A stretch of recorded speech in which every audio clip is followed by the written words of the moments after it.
or any text for that matter. Okay, so having the historic, contextual hermeneutic of the Old Testament and understanding the Old Testament laws, especially the one that is absolutely exhaustive in Leviticus 18, unless you really have that, when you come in Romans 1, you really won't understand the grasp. Though I agree that the text itself is very plain, but that's because I have the Leviticus 18 in the background in the Old Testament context. But if you don't have that and you come into Romans 1, you can make the argument that this is somewhat ambiguous. I understand what is being stated. It's an epistemic question.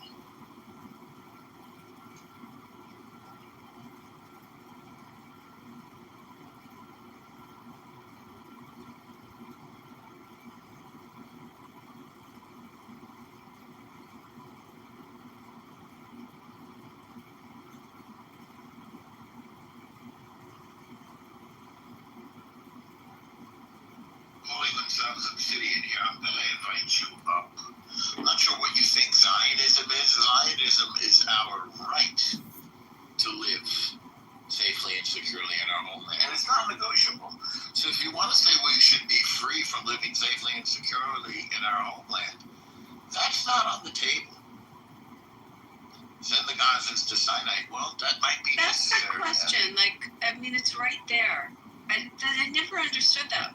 And there's so much land, so much available space, and during this rebuilding period, why wouldn't Egypt allow them to be in Sinai, which is right there? It's their, it's a natural path to just go straight to Sinai. I think there's two reasons, and we know what they are. The two reasons are, number one, that they are incredibly subversive and nobody wants them because they tend to undermine whatever place they go to. And I just point out Jordan, where they tried to kill the king, and Lebanon, where they occupied southern Lebanon with weapons. And then we had to go and get them out. And Kuwait, where they were offered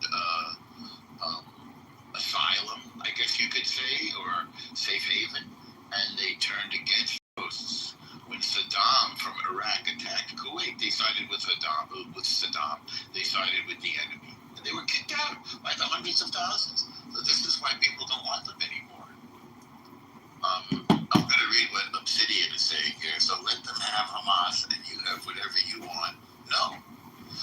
And the reason why Obsidian is because Hamas is violent and aggressive and inhuman, monstrous, barbaric, savage, brutal, okay? These are accurate descriptions.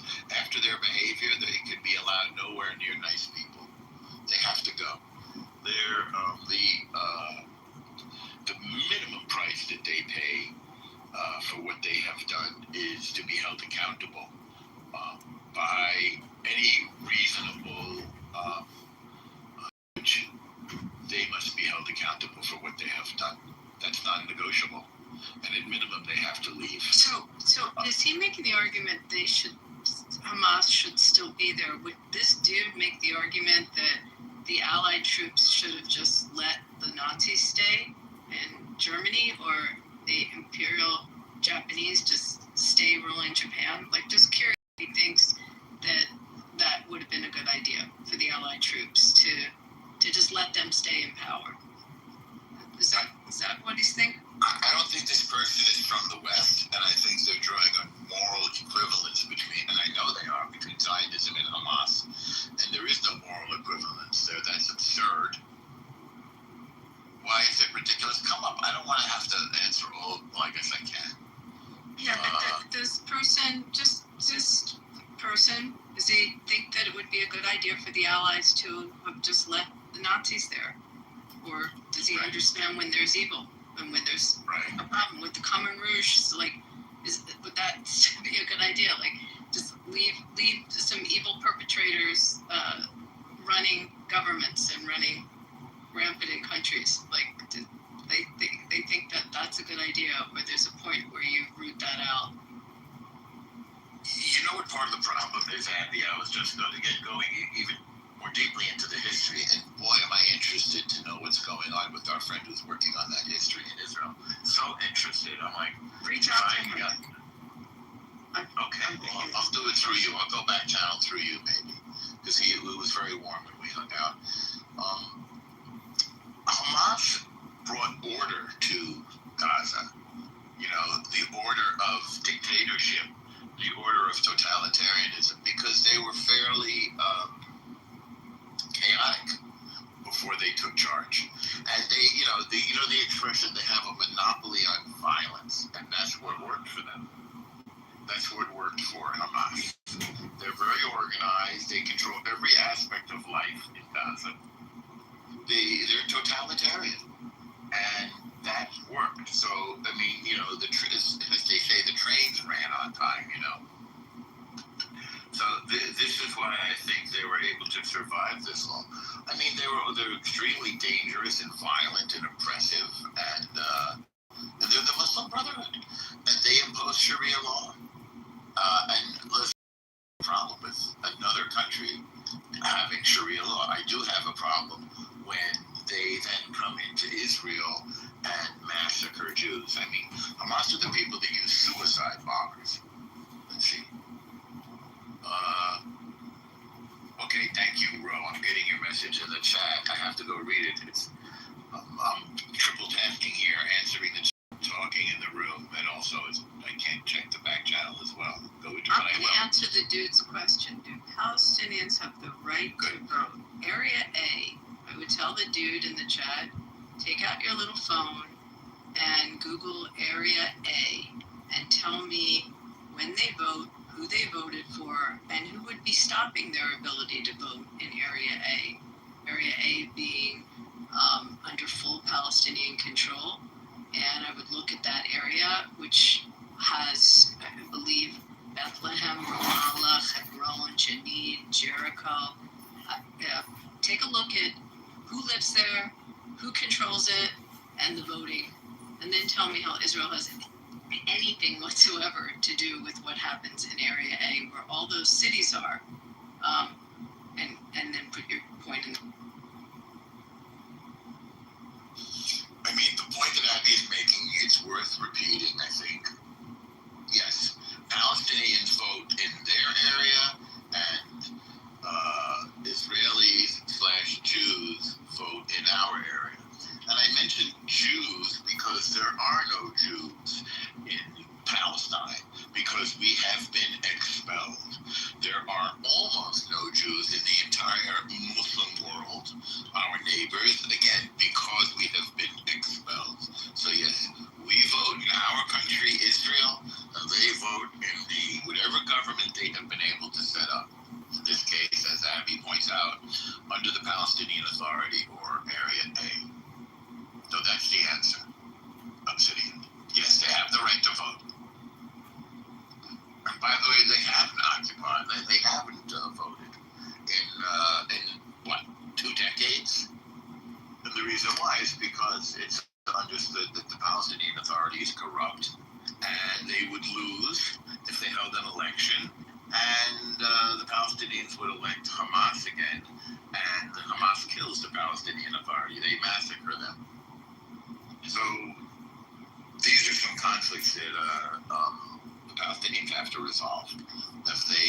the other side, by the way.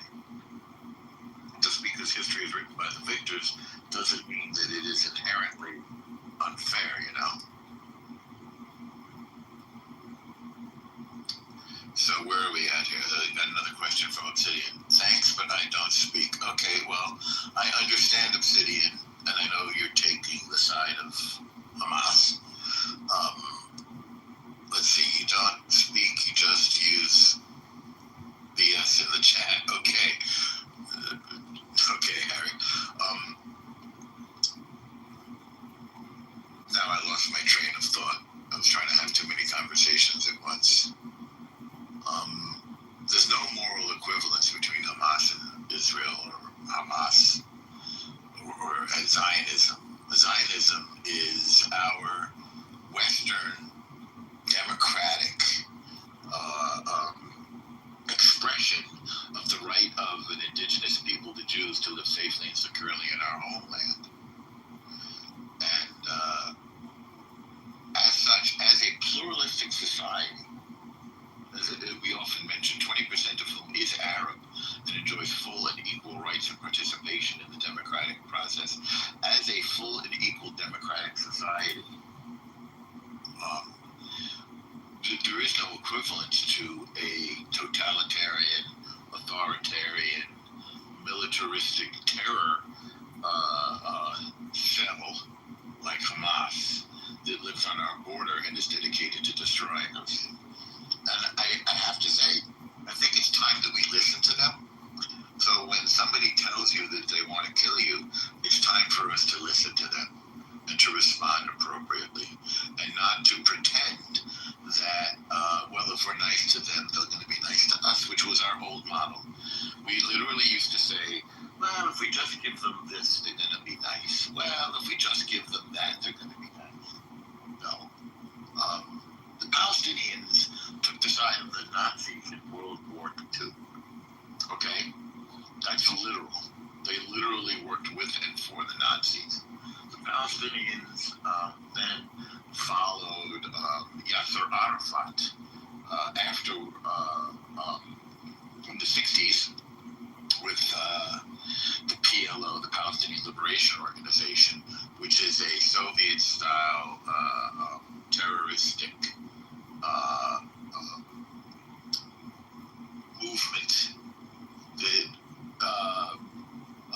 initiated hijacking civilian airplanes. That means you get on the plane, and now you've got people with machine guns who telling the plane has to go to Cuba, and you're being held hostage, or Uganda, as you can remember perhaps from the famous Entebbe incident, in which the IDF had to rescue kidnapped Jews on a civilian airliner. And as such, the PLO didn't just slaughter Israelis, slaughtered Jews, just Jews. So these are the leaders that the Palestinians would follow. Following Yasser Arafat, a terrorist from Cairo, whose name is not Yasser Arafat, it's like Abdul Rahman. I can read you his name. So that wasn't his name, and he wasn't Palestinian, he was Egyptian. Now they follow Hamas, whose charter says they want to kill every Jew on the planet, and every Christian. So that's who we're up against. We're up against people who want to destroy anybody that's not like them. It's the heart and soul of racism. Let me read what somebody's writing in the chat. History is written sometimes by hypocrites, like history of Tabari in Islam. El Normo, not necessarily with victims and victors. Okay, fair enough. Mahrad Adlasi, fair enough. Normo is so good. Thank you, Or. Your name is Light. That's a beautiful name. Thank you for saying that, Or. I'm glad you appreciate it. Thank you, my brother Moshe, and Shabbat Shalom. I wish you a magnificent Shabbos, and I hope to share the peace of Shabbos tonight. So let's all pray. And since you're reminding me, if there are any Jewish guys within earshot, I encourage you to put on tefillin, because we need it. And thank you for sending me a flower, Mahrad Lashi. Beautiful, thank you. Welcome always, amen. Thank you, Or. And here's my brother Randy. All right.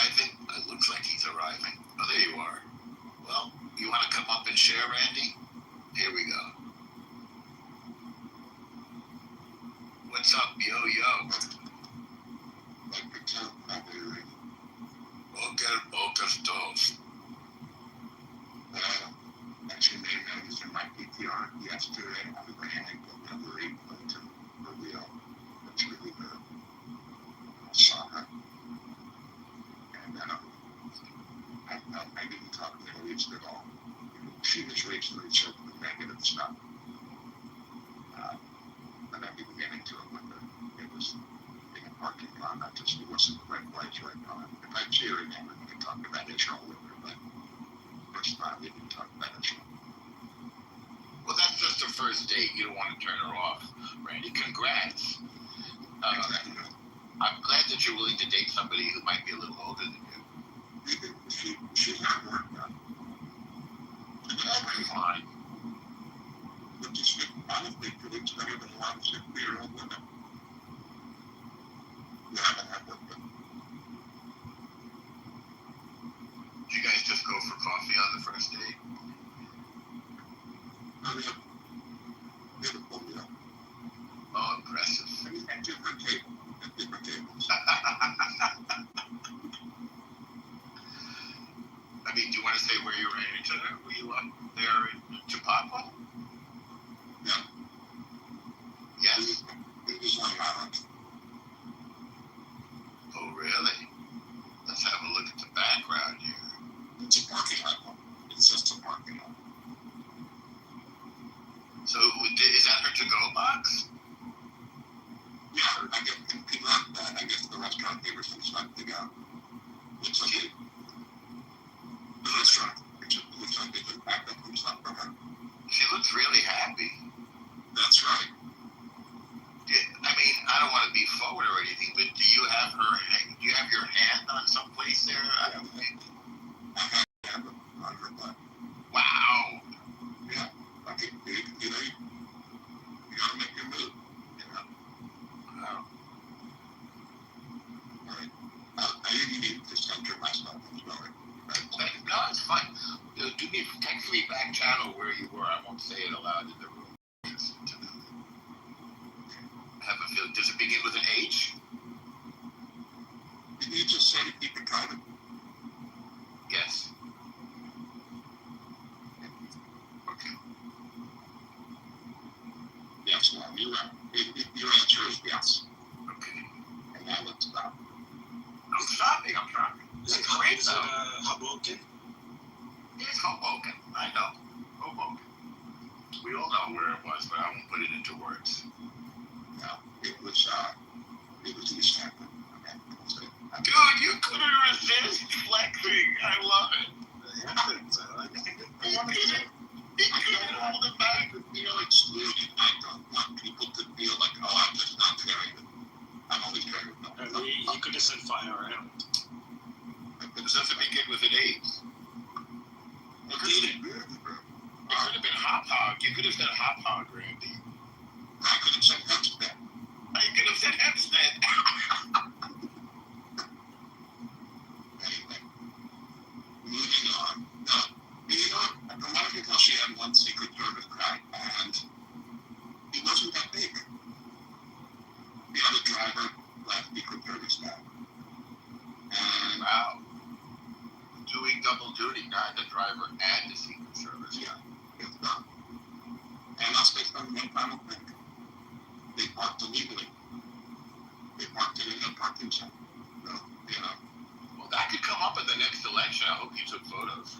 the Clinton entitlement is still there. It's not like water, but it's something. It's not. Did you did you ask her for her email address? That's not my nephew. That was his joke too. Really? Did you get my email? Usually that's a Hotmail account. No second date. Yeah. Other people were coming up to it. Was there a line? No, just one or two people came up to her in the restaurant when she was sitting down. Like when she was done eating, one or two people came up to her. And Only one or two people. Where did you? Okay, you ate it. You want to say? You might as well say where you ate since you said it. I'm not trying to Clarissa. Clarissa? Clarissa, yeah. And so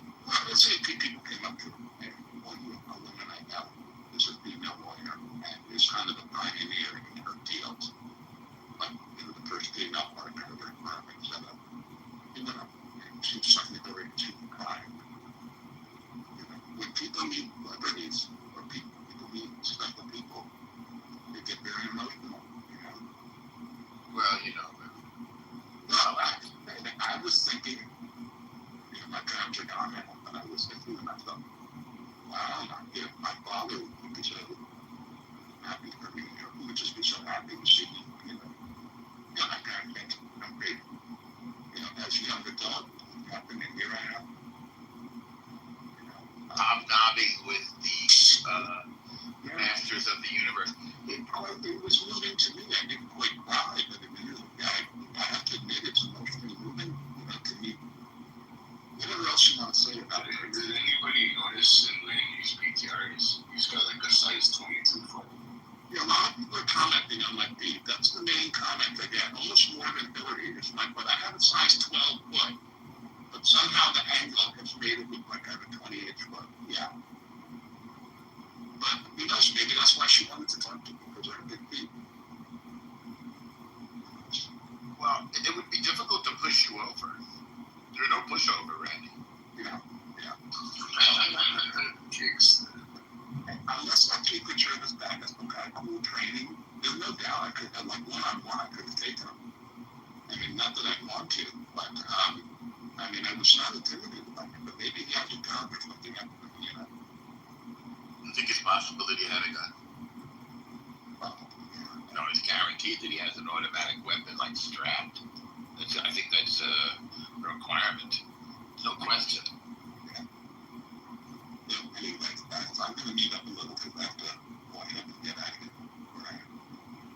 So, you all love your toad, and not too long. Good shots. Good Shabbos.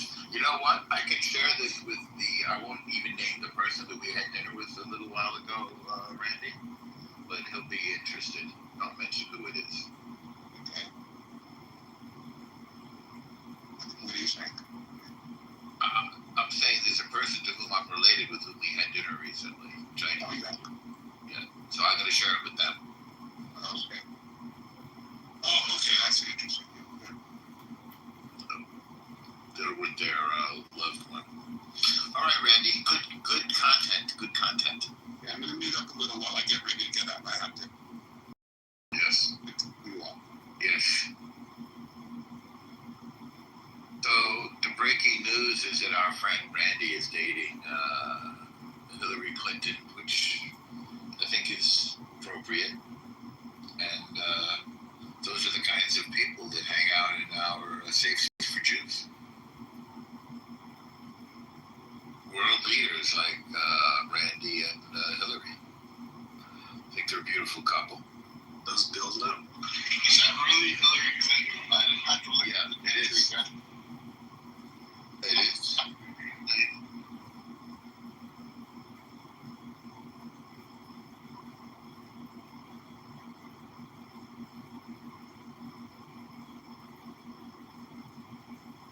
But I'm interested to know what kind of food she took away with her. And was it kosher? It was her emails. There were a few emails. That's a very dangerous. That's a very dangerous girlfriend to have. Why is that? You better be polite, because of the rumors of the Clinton body count. You've never heard of the Clinton body counts? We better warn Randy. Randy better use protection in more ways than one. I think he likes the excitement of Randy. It's more of a pro for him. I was actually out in EH for the past almost 2 weeks. Very nice. It was, it's so beautiful out there. There's nothing like it. I kind of agree.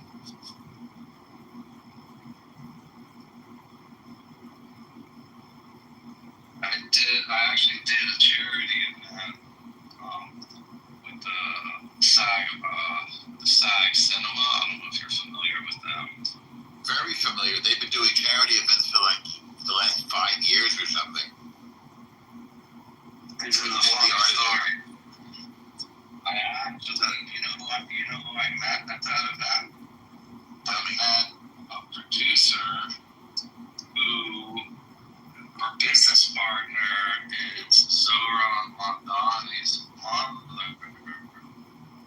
Mira, what's her name? She's Zoran's godmother.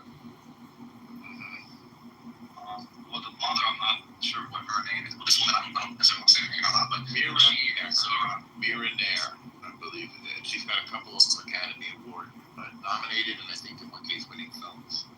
And she,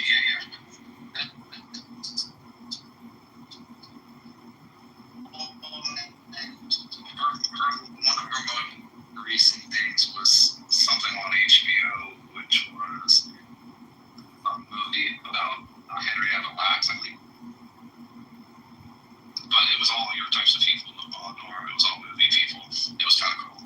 A lot of agents, PR people. Interesting. I mean, is the Sag Harbor Cinema in any kind of shape now? I mean, I remember the fire was years ago. They still haven't raised money to fix it up, or did they fix it up? They fixed it up, but it still needs some help, I think. But they raised a lot of money that night, I'll tell you that. I've seen so many movies there. By the way, it was usually empty when I went to see a movie there. Yeah, we went to a movie there. We watched this new movie. It's kind of like a horror. It's like Weapons. Weapons, yeah. People are recommending it. Do you recommend it? Yeah, I mean, it's a fun movie. A lot of like jump scares. I don't particularly like how it ended, but it was good. So I recommend it. I think it might be an A24 movie. Right. My kid is recommending it to me. Yeah, it's fun, but I'm like a horror connoisseur, so I wish the ending. Well, I guess Don't say anything. It actually wasn't bad. I'm getting it confused with another movie that I watched that weekend as well called Bring Her Back. Yeah. And that's another horror, which I was very unhappy with the ending, but also pretty good. So both those movies, if you like horror, Bring Her Back and Weapons. You know what I watched with my kid the other day? Because he's working on something similar, Dressed to Kill. Have you seen that film by Brian De Palma? I mean, it's considered a big film. No, I didn't see that film, but I did meet De Palma's kid. I just saw that. No kidding. Wasn't De Palma married several times, right? Like For sure. I mean, that's normal, I think, for Hollywood. And I think one of his wives, who might be an agent or in the industry, was there as well. He did. What did De Palma do? Scarface? That might be his most famous. Yeah. He did Blowout, Scarface. He did a Vietnam film. I have to think about the name with Matthew Modine. Wait, let's look at his filmography for a second, because there was a minute in which he was one of the big three Italians, De Palma, Scorsese, and Coppola, but then he fell off. Then Coppola fell off, and Scorsese is the last man standing. Let me look up. I'm sure I'm forgetting something important that he did. He kind of fell off with Bonfire of the Vanities. That was his big fail. That just went to pieces. That was sort of sad. Brian De Palma, still around. Let's see. His children are Piper and Lolita. You know which one you meant? He never won an Oscar. Am I still audible? Yeah, you're all. Yeah, sure. Okay. Boy, there's a lot of forgettable films in here. Let's see. The Fury. I don't think I saw it. Dressed to Kill is one of his big. All right. So, okay. Oh, I forgot some important stuff. Okay. I forgot The Untouchables, which was a big hit. It's a really good film. Really good. The Vietnam film that was a fail is Casualties of War, unfortunately. Okay, I'm forgetting some important stuff. Body Double is a very weird one, which I recommend. A weird horror film. I don't want to say too much. Just check it out. Is all I can say. I'm gonna double check and make sure I'm thinking of the same one. And then he did Carlito's Way is very well regarded. Very well regarded. I love Carlito's Way. That's a good film. A very New Yorkie film with Jose Guzman and with Pacino, right? Correct. I like the French Connection. He didn't direct that though. That's William Friedkin. And he did very well with Mission Impossible. That was a really good comeback for him in '96. I think it was the first Mission Impossible. And then he did Mission to Mars, which I didn't see even. He did The Black Dahlia in 2006, which I didn't see. So De Palma's wife that was at this event was Gail Hurd. Okay. She's a producer. She did Terminator, Aliens, Armageddon, The Walking Dead. Wait a second, I think he did Carrie. He did Carrie. Okay, now that really put him on that. I forgot that too. That's great. I love Carrie. Carrie is lovable. You should see Dressed to Kill.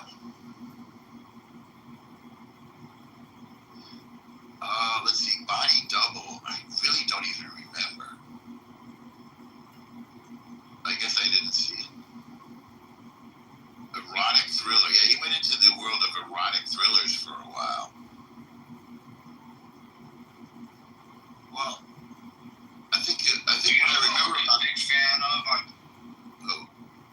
Do you know? I'm curious your opinion on Cronenberg out of Canada. Oh yeah, he's considered a master. Look, we emptied the room. This always happens when we start talking, like, inside baseball, whether it's film or books or movie, film or music with Randy. The room empties out. It's kind of funny. We can get it down to just two people. Well, Randy's is in music, correct? Yeah, but there's also music for film.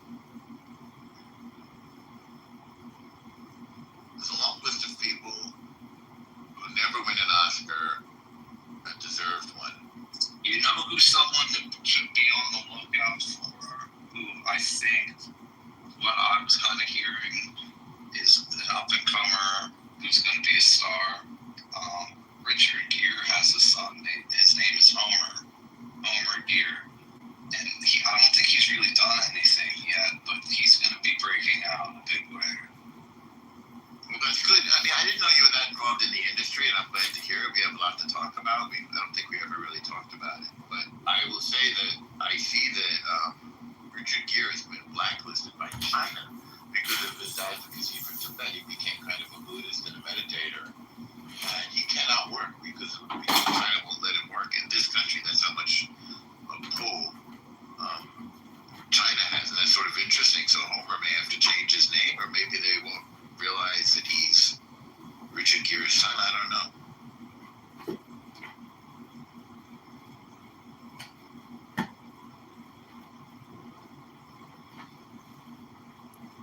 No one wants the kids. I don't know what that means. Audiences are not enjoying those films.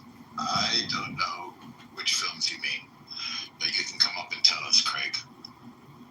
Oh, the kids are the actors. Well, it depends. Look at Ben Stiller. Ben Stiller's having an unbelievable career. And he's the son. He's a Hollywood kid.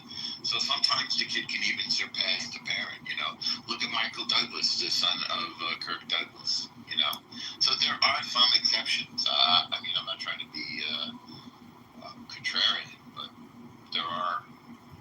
It is possible.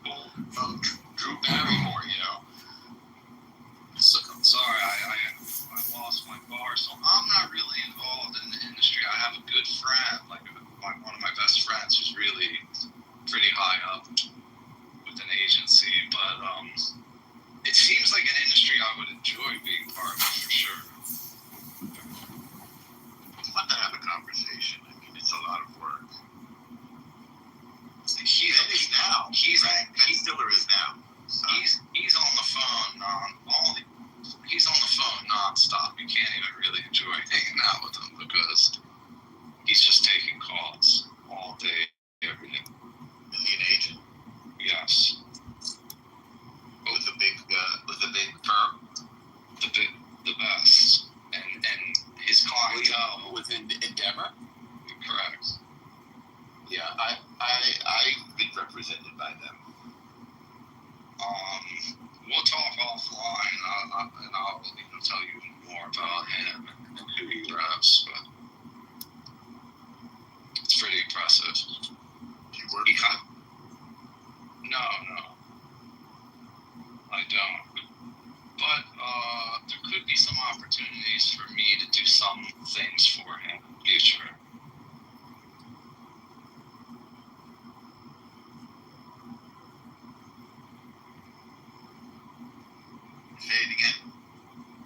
might be some opportunities for me to do some things for him in the future.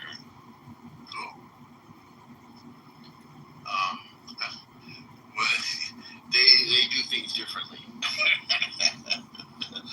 Let's talk offline. I'm saying in Hollywood, you know, I won't say more, but it's anyway. Mickey, what's going on? I'm glad you came up. One second, déjalo ahí arriba por encima. Norm, what's up? Yo. I forgot. I actually came up yesterday to tell you something that you had just left. You remember what you were talking about yesterday about Brad Pitt in Once Upon a Time? Once Upon a Time, Cliff Booth, right? Yeah. So did you know that? Sorry, I'm just fixing things in the office here. Did you know that Tarantino wrote a 10-episode miniseries, which is a spin-off that continues the story of Cliff Booth? And Brad Pitt fell madly in love with it, but Tarantino just wasn't up for the task to do a 10-episode miniseries.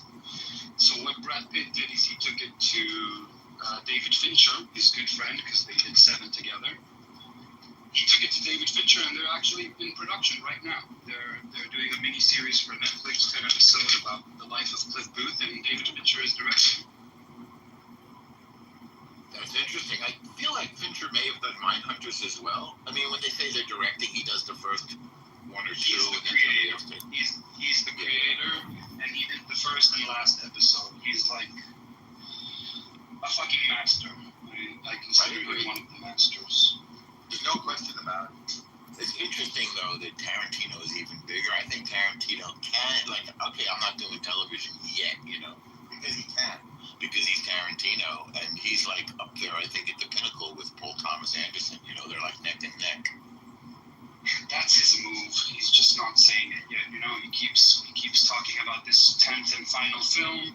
He's doing these plays, but it's obvious. He already has a contract with the franchise of Star Wars to do a Star Wars series for Apple TV, which they were going to start earlier, but then it's on hold. But they're still holding on to that contract, so he's still signed on to do that, even though there's no set date. But it's obvious that that's his next big move. He's gonna go into television. You watched the conversation with Bill Maher. Yes. Yeah, me too. So that's Great conversation. Really cool, and it directed me to pun intended, to his book, Cinema Speculations, which I'm listening to now. And Amazing book. You know the book? Yes. Well, I'm going through Don Siegel now. In fact, I think I started, I have to go see if I bought it and fell asleep. I started Dirty Harry again last night. Yeah, he's like an encyclopedia, and he makes you want to watch all these movies, and he motivates you to do so. It's great. And Don Siegel never really got any attention as an auteur, right? He was like a journeyman filmmaker. And now just looking at Dirty Harry, I see how wonderfully the scenes are directed. In fact, usually not usually, but often when I'm watching a film, I can figure out how they did something, and it's interesting to me to learn from them and see what they did. But I'm looking at some of the action sequences in Dirty Harry. It's like, wow, I don't even know how he did that, and wow, I never would have thought of that. But again, that's after Don Siegel having done 30 films or something. He did so many films in so many genres. And doing those amazing moves back then was much more complicated. They're the ones that invented them. They didn't have the capability that directors have today. It's that's why it's good. That's why That's a really good point. Yeah. So what's up with you, Norm? How are you doing? Where are you at? New York City? At the moment, yeah, I've been almost non-stop traveling. Nice. Yeah. I just spent 6 weeks in travel. Oh, that's so great. That's so great. I was there in April. Maybe you heard me say. I remember. I was hoping we would connect, but I couldn't. 3 flights were canceled. I had a flight right before the Iran attack. Yeah. Oh, you were gone by then, right? Yeah. You were gone by then. Yeah. I had. But the Houthis sent me something special delivery, and somehow missed each other. This is what a schmuck I am. I'm walking the streets of Tel Aviv, and I'm over by the old cemetery from the cholera epidemic across from Chabad. I was heading to Chabad. I hear the sirens, and I'm like in New York. It's like, oh, sirens, like big deal, like I've heard those before. Somehow I didn't have the app on my phone. I had no idea that those sirens were real. Like I just had Yom HaAtzmaut, the sirens were for in memorial. Well, what's the thing before Yom HaAtzmaut, the night before, the Memorial Day? Anyway, what's it called again, Mickey? Yeah, I don't know. I'm the wrong person to ask. Oh. I don't really know. Memorial Day. So, I didn't do anything. Yom HaAtzmaut. You mean before? I really don't know. No, I don't know. The night before Yom HaAtzmaut is Memorial Day, or the day before, and then the day after is Independence Day. Yom HaZikaron. That's what I'm saying. Yom HaZikaron, exactly. Thank you. Very, very good. Yeah. So we just had Yom HaZikaron. They had the 2 sets of sirens, and you get out of the car and stand in memorial, which was a beautiful experience. So when I heard the sirens on this day, which I was on my way to the airport, by the way, after that, I didn't do anything. I just kept walking. And then later on, I learned I was supposed to take shelter, and I had never done it. And then I got to the airport, and the package that the Houthis sent me, it landed next to the airport. Yeah, I remember that. Yeah. I remember that. Huge crater. Yeah. Yeah, big. I wonder if they were sending a message knowing that it would hit next to the airport, or if they were trying to hit the airport. That would have been sort of sad. I doubt they have that precision. They aimed for the airport, and I think so. They shoot ballistic missiles, so I think that wasn't intercepted because they knew that it would fall in a place that was just like grass, Yeah, I don't know. I could be wrong. No, you sound correct. It sounds correct. It's a little scary. And you say when you're dealing with only one missile, which is generally speaking what the Houthis, they only have the capacity to shoot one missile at a time. It's every single missile that they shoot is shot down. The only time they ever managed to successfully strike Israel was with that drone, like a year ago, a drone that went through into Tel Aviv. It was flying very low. It went unnoticed, crashed into an apartment block and killed a guy. That was the only time they managed to. But so when it's only one missile, it's very, very unlikely that they can't shoot it down. So I guess they just decided to save the cost and let it fall in the grass, and maybe study it and see what kind of missile it was. Very interesting. Those are interesting points, Mickey. You're making me miss you because of the way you think and the way we're talking about things now.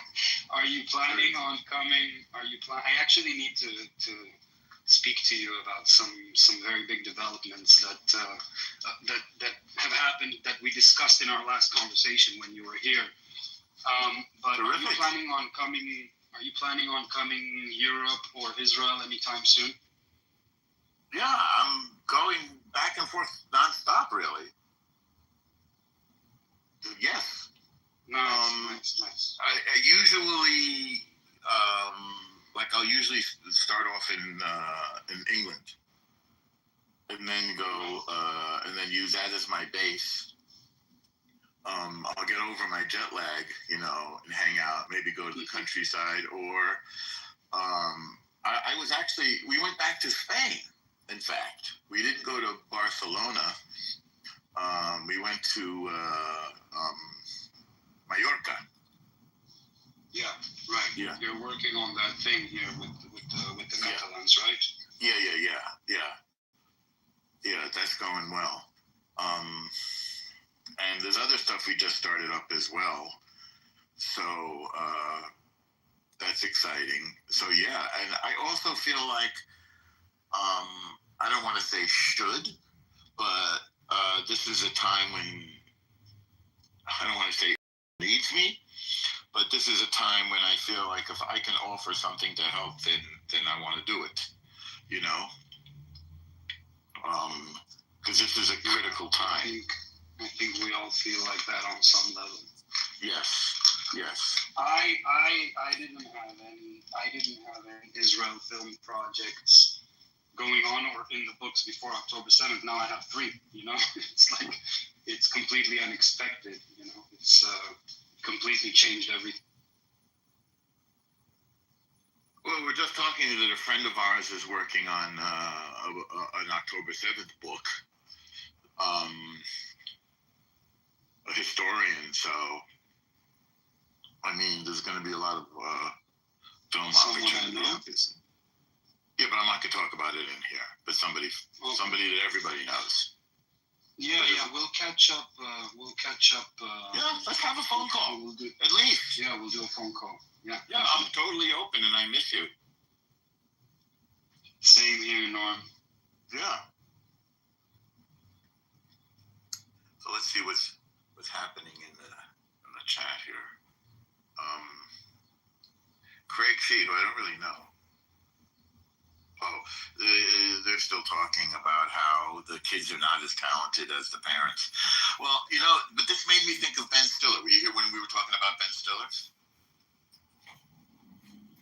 Who, me? Yeah, were you here? We were talking about you were here? Yeah. So did you watch Severance? I did not, actually. I haven't had the time, but yeah, everyone's raging about it. It's supposed to be really good. Well, I think really from a directing point of view, if you can, I don't want to tell you what to do, but I really recommend it. I think it's a tour de force of directing. I think it's really a breakthrough for television. I think it really, I think it's an advancement of the medium, frankly.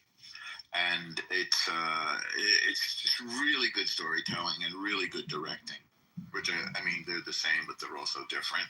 I mean, both from a sort of a filmic and aesthetic point of view.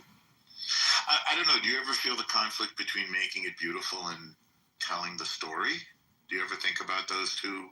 I mean, are they competing to you? Oh yeah, definitely. I mean, I started in commercials and music videos, so everything was about making it pretty. Yeah. And the storytelling was where I was maybe the weakest when I started making films. Yeah. So then it's this constant battle of, okay, what looks great, and you're just constantly thinking about the look and the music and the sound, but you're not focusing enough on the story. And then you start realizing that the story is the most important thing. And the fact that you have the advantage of later being able to make it pretty and look good and sound good, that comes second. And it's a constant battle. Well, it's very interesting because compare it just because this latest thing after dealing with Tarantino and cinema speculations. Tarantino of Tel Aviv, whose son is Leo, we should point out, right? Yeah. Just to say that we're all on the same topic here. And his affection for Don Siegel, and maybe for Tarantino too. Especially in the last film, Once Upon a Time, it is beautiful. There's no question. And there's Margot Robbie, who is just ravishingly beautiful. But you're not thinking in terms of, it's not like a European approach. You're not thinking of just how gorgeous this is and what a painting this is, And in the case of Don Siegel, going back and looking, it's amazing in terms of the direction. You're not thinking, oh, this is beautiful, but you are thinking, this, now that you look at it with the eye of a director, and when I watched it, glycol walls and cells and stuff like that don't actually form sometimes naturally through other processes. So it's not clear to me that it's impossible for a protein to co-opt something. To say, hey, a protein finds itself in a bubble, and then you start the race, and then you just have to wait a few million years for like a few thousand mutations, combinations, experiments, basically. Not clear to me either, but we haven't seen it. So here's the problem. So like the guy who built that computer, he can basically make anything because he understands it. So Lee Cronin, look him up, Leecronin. There's something called the Molecular Assembly Index, and with that you can know in what order the molecules have to come together. This is the key point, because if you understand, normally you use entropy, right? So you bring the combinations, and you say, hey, look at the combinations, because it's so large. I've been Okay, well, either you use entropy or you use molecular assembly, right? There's various metrics, but normally there's not to be such a large computational space, but it turns out it's not. There's self-selection bias. Like the geochemistry was already in the combination.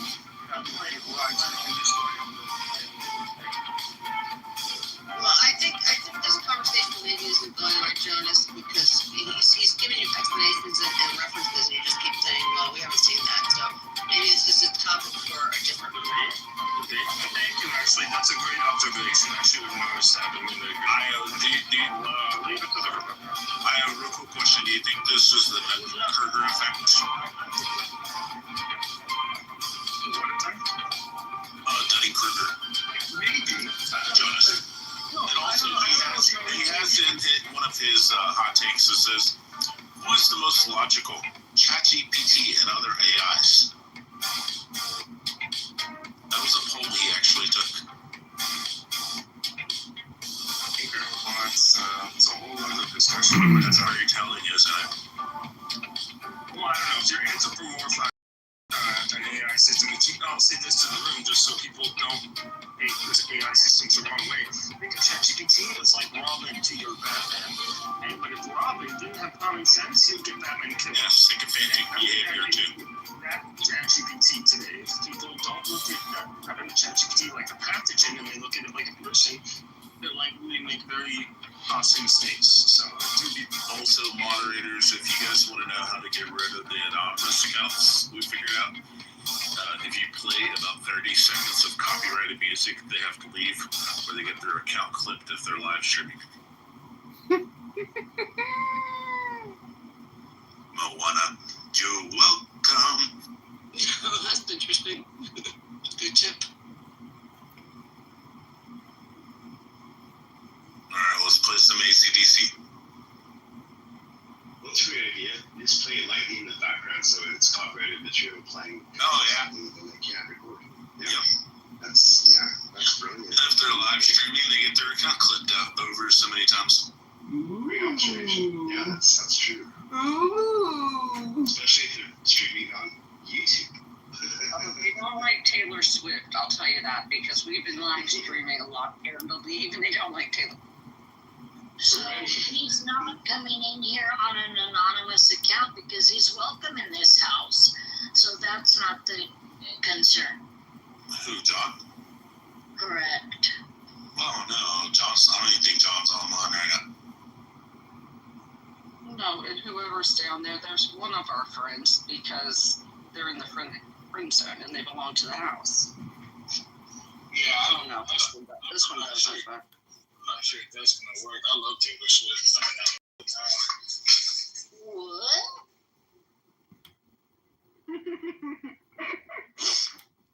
Taylor Swift. Oh, no, John is at his setup right now. Is that what you use, Poochie, to keep your nut milk factory going? You already sick. You gonna start your factory employees to keep them Yeah, I'm gonna start my room soon. I'm just Yeah, you should start your room. healthy mix of Taylor Swift and Kobe Collette. Yeah, Taylor Swift is the Muzak in the Nut Factory. I just hear a guy, good morning, Katie. I hear a guy say he liked Taylor Swift. Yeah, what's up, KP? I don't know. I just heard a guy say, I'm lost. What's going on? They should hold a nut milk factory. So Maybe my mind is My mind got blown with that one. Okay, well, okay. Are you interested in visiting Poochie's Nut Factory? That's the question. Say it again. I'm sorry. Don't. Are you interested in visiting Poochie's What Nut happens when Factory? you're in the muff? We start Poochie's talking Nut about visiting Factory. Poochie's Yes, Nut no, Factory. Poochie has a nut factory, and he accepts visitors. And since you're new to the room, I was asking if you're interested in visiting his nut factory. I'm good. I'm good. I know he said visitors. That about some nut butter, you know. You get a free Taylor Swift CD too. Yeah, you listen to Taylor Swift in a nut factory? Nah, I'm good, bro. That would be oh my god. That's a porn movie. It sounds like a porn. I would go to Planters. I would go to Planters factory, not to no Poochie Nut Factory. Nah, man, food, it's a black-owned business, bro. You gotta support the No, sir. No, sir. Only in a month can you go from quantum physics and science and UFOs to fucking nut factories. There you go. Poochie's Nut Factory. Shout out to In the Muff. Let's go. Let's go, motherfucker. Let's go. Open the buzzer, man. It's a black-owned business. That was some real nuts in the mouth right there. Wait a minute. If they nuts, are they, what do you call them? Nigger toes? No, you can't say that. My grandfather. Years of the N-word in the Can't say that word here, bro. Okay, I have not heard that since I was a little tiny kid. My grandfather called him that one time. The Brazilian nuts. My He called him grandpa that one did time when I was a kid. KP, what is your description or word that you use for low-class black people? Say what? What is the word you use for low-class black people? Low-class black people. Don't say the N-word. We can't say the N-word, Kate. They are less fortunate people. Naggers. See, KP has K at the beginning of his name, and you can't say the N word or the K word. So No, because I was told by David. But in another room, I would say other things, but the moderators are moderating. Well, no, it's just one of the house rules. These are Mojo's rules, even though he's not here. But you know. Wait, where is Mojo? Right, so I have to respect. He's coming back last week. sometime last night. Oh, he did? I was gonna say, I don't even. Yeah, he'll be back. You doing okay? He is actually doing really good, thank you. Good, okay. hey, what would that mansion be called? It's amazing that, you know, so many that people listen to Taylor Swift. record these rooms all day long. And we never see him in here, though. Oh, I didn't say he was in here. Because I've been punching left and right for people on this app. It's stupid. Yeah. Whoever did the gracias. What's rats in your ass? I don't know what you're talking about. Yes. Happy Friday, everybody. One We of those got a lot red of people foxes. come up. Happy Friday, Serendipity. Yeah. I love the weekends. Oh, he's here. He's being reported now. His phone died, y'all. It was really sad. 14? That you holding? M16A2 service rifle. Oh, 16. Oh, you guys are... As a 16, yeah. How the fuck you have a 16 this There's a late? BFA on the end. I forgot about the BFAs. Yeah, we're doing some red team, blue team reconnaissance bullshit. You know, capture the flag type shit out in Pendleton. Yeah. So yeah, Those are called BFAs at the end of the rifle. It's a metal thing we used to have to screw on there, so when we shot blanks, we couldn't actually kill each other with a blank. Yeah, and then too, it helps keep the gas in the barrel to cycle the bolt. Because if you don't have that on there in the air, the pressure just goes out the barrel and it won't cycle the bolt. Oh yeah. You know what crazy shit is? Dad was like, This is the shittiest fucking rifle ever. Give me my 14 back. I love the M16A2. I was telling Sig the other day that I had a record in Okinawa for shooting 20 out of 20 hits on a 12-inch round target from 500 yards with iron sights. And I don't know very many rifles I could have done that with other than the M16. Yeah, that's a hard shoot, Mike. That's very fucking impressive, man. Very fucking impressive. I mean, I remember getting the first one and hitting it and being like, okay, and it just kept going. And I remember being like at 10, 11, 12, and it was just excitement was just building. It was super cool. You gotta love a good long gun in the muff.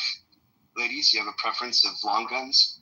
I love long barrel, short barrel, racking, these terms. Double barrel, extra wide? Yeah, they just do it for me, Hell yeah. I'm not saying a word. Okay. Come on, now. You should have seen those girls in chat one day when these boys were geeking out over their guns and the terminology that we were using, and we were like, what? We were having a day in chat while they were totally geeking out on stage. See, what year did they stop using that rifle in the Marine Corps, the one you have in the A2? Fuck, man. So, I don't know, man, because they were still issuing it. I know they were phasing out to M4s when I got out. But for training, yeah.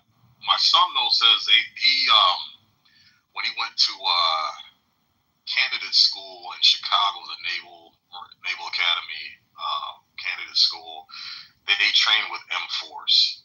The M4 is basically the exact same body, but just shorter barrel, or it's collapsible stock. Yeah, shorter barrel, but the body of it itself, the core part of it, the function, all that's identical. Yeah, it's just the gas system. I think it's mid-length gas system versus rifle length with M16, and then then a 14-inch barrel instead of a 16-inch barrel. So I don't think I could have got 20 out of 20 at that distance with a shorter barrel. No, absolutely, yeah, more than likely not. Absolutely not, man. Yeah, absolutely not. Do they have automatic anymore? Do they use fully automatic now instead of 3-round burst? Or do they? No, it's still 3-round burst. They're never going to go back to fully auto unless you got a crew serve weapon, saw, 2 something like that. Just because I looked at the research, man, and the reason why they got rid of full auto is because troops and soldiers were just dumping waste ammo, man. They were just dumping fucking ammo, so they went to the 3-round burst as a conservation method. So they're going with that net zero warfare, Sig? Is that what they're looking for? I don't know what net zero is. What is that? Oh, I mean, no environmental damage. They care about the environment so much, right? Oh, yeah, right. Yeah, nah. I mean, shit, if we left it up to these fucking tree-hugging retards, man, they probably would. We'd probably be fine with, vegan bullets and shit, so that way, vegan bullets. I mean, technically all bullets are vegan. That's a great thing. I think that's amazing. Impossible bullets. Are Marine Corps fire teams, which for everybody else in the room, there's small groups that Marines fight in, are they still comprised of 2 riflemen and a saw guy and 2 50 cal guys? Is it the same as it used to be? Your squad's gonna have the 50 cal, but your fire team's gonna be typically saw guy, 2 riflemen, and a what is it? Saw. Not a 50 cal though in this fire team. I've never seen a fire team with 50 cal, bro. I've seen it. I mean, I guess they could. We were taught in the early 90s. We did that. There was 2 guys. One carried all the tripod and everything, and the other one handled the rifle because he needed somebody to switch out the barrels. So there's 2 guys with it. Yeah, that might have been back in the day. They might have switched it up, but as far as I've been out in the field, a fire team, I've always seen a squad will, a squad will have a 50 cal. I've never seen a fire team broken down individually. But every single 50 cal I've shot or ran into has been vehicle mounted. It's been on an air. Yeah. So yeah. Mount Fuji cringy shooting one on the ground, the tripod version, sitting on my butt. Oh, they're fun as shit, bro. They're fucking they're fun. Yeah, the Mark 19 grenade launchers too. They look, for everybody else in the room, it's a machine gun that shoots little grenades. They look like bees in the air when they take off, and then just then they hit all, like a big storm of hit. It's for lobbing over areas and getting people that are like down in crevices and stuff. But those things are super fun to shoot. I've always had a dream of like shooting a 50 cal. I've been to like the range. How would it? Do I like Google it? How would I like a Desert Eagle? Desert Eagle, Dolly. Oh, I would not want to shoot How one would of I those. find that? How would I do that? I live in Arizona. We've got lots of shooting I'm sure ranges. you could find a range at least. You could try out different weapons. Yeah, I'm sure there's ranges. I mean, the 50 cal is really fun because it has the trigger on it. You hold it with both hands. You grip it with both hands side by side, and then your thumbs press down, and the trigger is shaped like a V, like a butterfly wing under your thumbs. So you basically press the trigger with two thumbs at the same time. And it's just it's really fun. Amazing. It's really powerful. So and it vibrates the ground when it fires. And, the whole ground vibrates, and the dust comes up off the ground while you're firing it. It's super fun. Your hands will be bruised as well.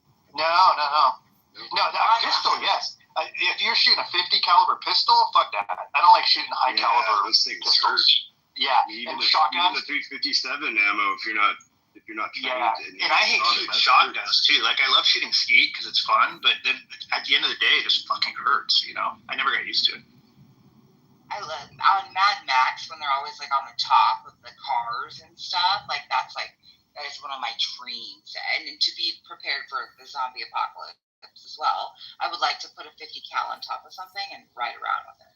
I bet it's expensive because I don't know what the rounds cost, but I bet it's expensive. Like to fire it the way you'd want to fire it, like we did in the Marine Corps, where you just kind of lay into it and let it go nuts.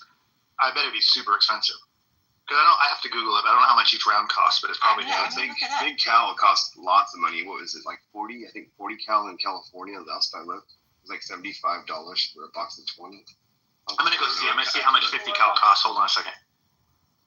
Moved to Florida from October the 8th until December 31st. There is no tax in our lovely state, the only state that actually matters. I'm only kidding. I just happen to say that all the time. But, no sales tax on ammunition or guns or fishing rods, boats, anything that'll get you outdoors. It's 50 cal rounds are $800 for 200. So it's $400. It's $4 every time it fires. And when you're shooting automatic, like we used to shoot it at like old aircraft shells and stuff, and you just keep going with it. So I never even thought about the fact that we're blowing money that fast. And that's on the cheap end, Mike. You start getting incendiary rounds. Tracers, like that. Yeah, tracer. You're talking anywhere from $10 to $25 a round, just depending. Holy shit! What you want to get? Yeah. 50 cal is expensive, man. Yeah, $4 is on the low end, but yeah, it gets expensive shooting 50 cal.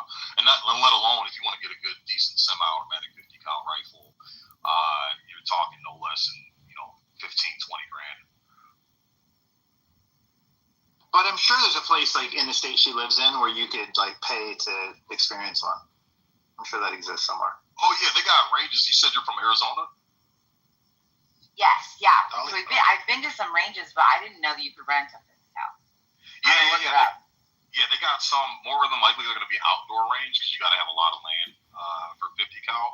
But Arizona especially, you'll definitely be able to find something in your area. If you're talking about a handgun, most of your indoor ranges will let you rent a desert style handgun to shoot in. But that wouldn't be the same experience, though, Stig. It wouldn't feel as cool. Yeah, not at all. Yeah. If you want to shoot a 50 cal rifle, look for an outdoor range that lets you rent it. It's probably going to be expensive, man. It's probably like $50 to $75 to rent it.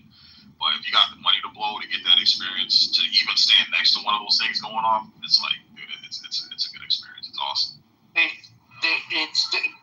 When you're firing them fully automatic, you can only go for seconds before the barrel actually heats up so badly that it becomes dangerous and the round can fire out the side of the barrel because it gets red hot.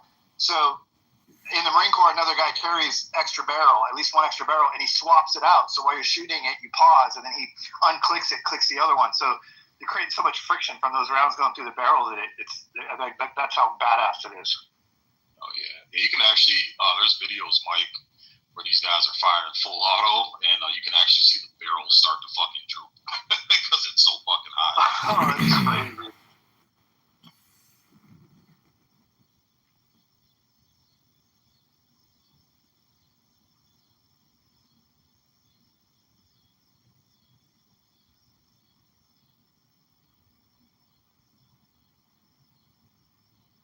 Is Florida the only state that at our gun ranges they actually have a bar and restaurant attached? Because I thought this up before. People told me that's crazy. What's up, MG? Hey, John. How are you doing? What can I help you with? I'm good. I have a quick question for you, if you don't mind. Sure. I'm looking for the recording because apparently I was a part of a discussion that I wasn't aware of. So I was looking for the recording from yesterday. Do you have it? You'd have to check my YouTube to see if you can find it because at 13 phones and I cut every hour. If I film for, that's hundreds of videos a day. So all I could say is I can give you some YouTube links and you can try to find it. It's like too hard to do one-off requests at this point. Gotcha. Can you put it in the chat and I'll take a look. I can't figure out which Instagram is yours. There's too many. No, it's not on Instagram. You can't live stream on Instagram anymore. Oh, on YouTube. Yeah. Okay. All right. Just go under your name. Let me copy and paste it for you. Hold on. Okay. I appreciate it. What's this PTR now? Let's see. Yeah, Jay Breska said he's going to send me $1,000 if I can get him the Roger Mayhem Pepe Docs video. And it's there. I have it. But, if you could say it, it is not true. So I don't want to even waste my time for somebody telling me they're going to give me $1,000. So there is the primary YouTube. On that YouTube, there's other profiles for other YouTubes. I would just say don't waste too much time looking for it because there's a good chance you won't find it. Okay. Well, if I do see it, because I have a lot of accounts. There's like a 12-day gap right now, a gap between recordings and putting them from unlisted to public. So yesterday I started doing it and I'm going to do the rest today. So there's about 1,000 videos about to be put into the public space, but nobody looks at my shit, so it doesn't matter. But I will. So you haven't put yesterday out there. It is on one YouTube account because that account, for some reason, everything gets listed as public as opposed to unlisted. So let me get you that YouTube account. This is the biggest one with over 7,000 videos. Let me get you that one. So you can see yesterday's recordings. Let me just get you the direct link.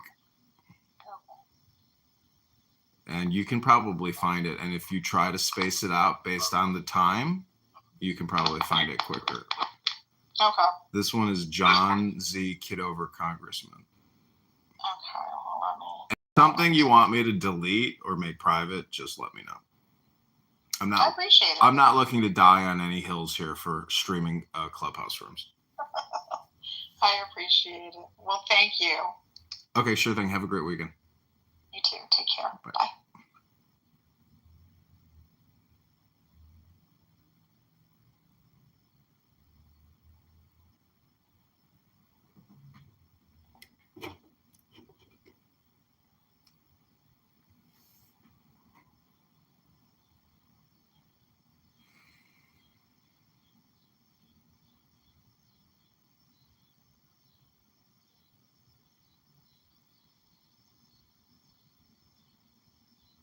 Most definitely are lightweight, man. You gotta definitely have some grip on that shit, or else it'll run from you. Yeah, the thing was serious. I just, like I said, I knew it was a revolver, and the barrel on it, gosh, it felt like the gun was probably 9 or 10 inches long. It was huge, but every time they shot it, it sounds like a freaking cannon going off. I'm just like, how does that little thing make so much noise? Yeah, fortunately, you can't say the same thing for Shoney's 3-inch python, but I'm talking.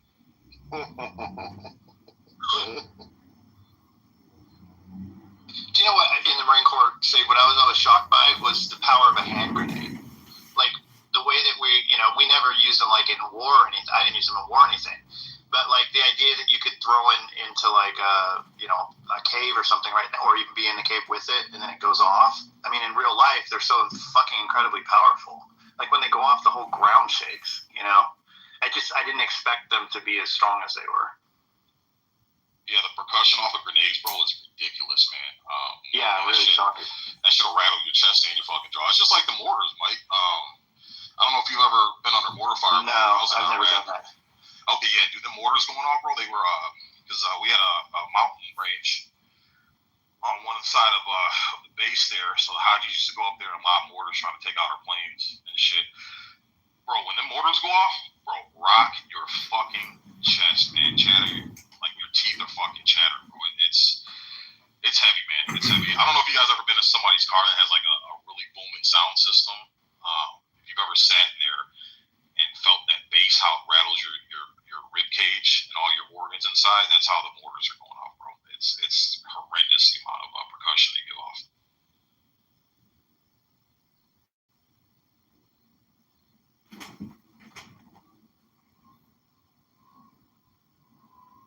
Funny story. When I was in Iraq, it was a normal thing for them to lob mortars in our planes and shit, our aircraft.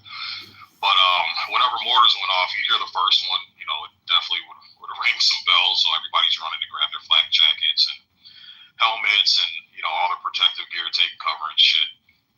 So we had a mortar go off. So everybody's scrambling. I run in the shop to grab my rifle, my bulletproof vest, my helmet, all that shit. And my staff sergeant, right at the time that first mortar was going off, SpaghettiOs in like a little microwavable container. He was putting them in the microwave to heat them up to eat lunch. And as he's pulling them out, that first mortar went off and scared the shit out of him. So he like spilled the SpaghettiOs all over his tan camouflage uniform. So it was like right in his midsection, his torso section. So my sergeant at the time comes running in to grab him, and all he sees is me standing by my gear next to my staff sergeant, and he's just got all this red splattered all over his chest and stomach. So initially he thought he had been hit. So he goes running, like he's like, Staff Sergeant, no! He goes running to him and shit, like trying to render first aid because he thought he was fucking injured, but it was SpaghettiOs. So the staff sergeant's like, yo, get the fuck off me, what are you doing? He's like, fucking SpaghettiOs, I'm good, man, I'm good. But it was like the funniest thing ever. That's funny shit.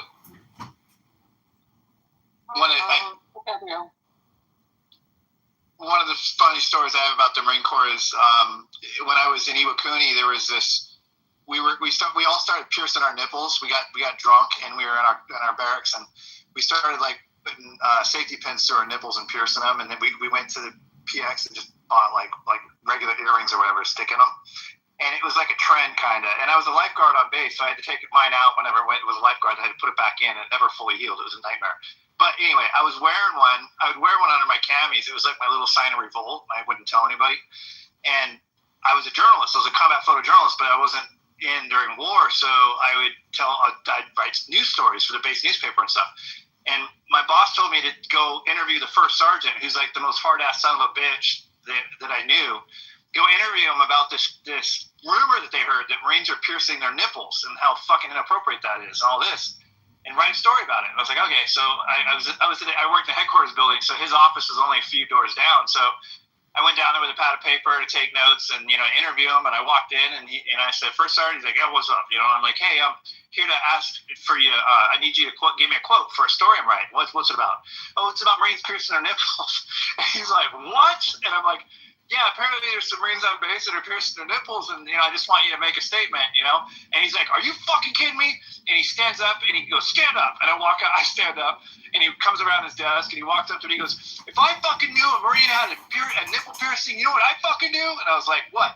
And he slams his hand into my chest, but my nipple piercing was on my left boob, and he slams his hand onto my right boob, and then he grabs a hold of it and yanks and pulls back. And my heart was just pounding, and I was like, oh my God, he would have ripped it right out of my fucking chin if he would have done the other one. That's so fucked up. You would have really had a purple nurple, Mike. I would have been bleeding under my camis and be like, oh, okay, thank you for the quote.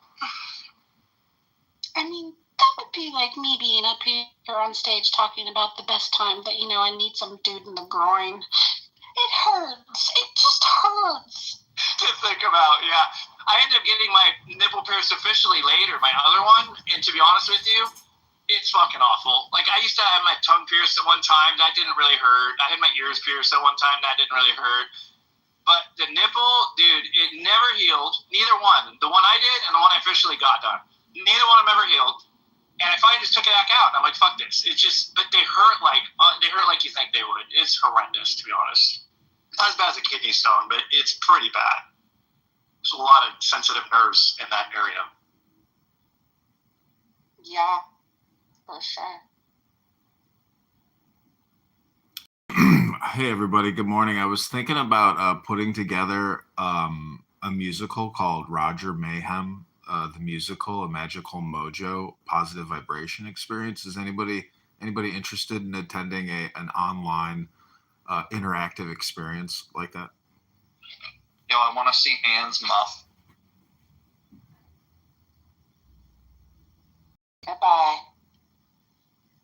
Let's just see if I can block you, Jacob. So rude. Mike, I had no idea you had your nipple pierced.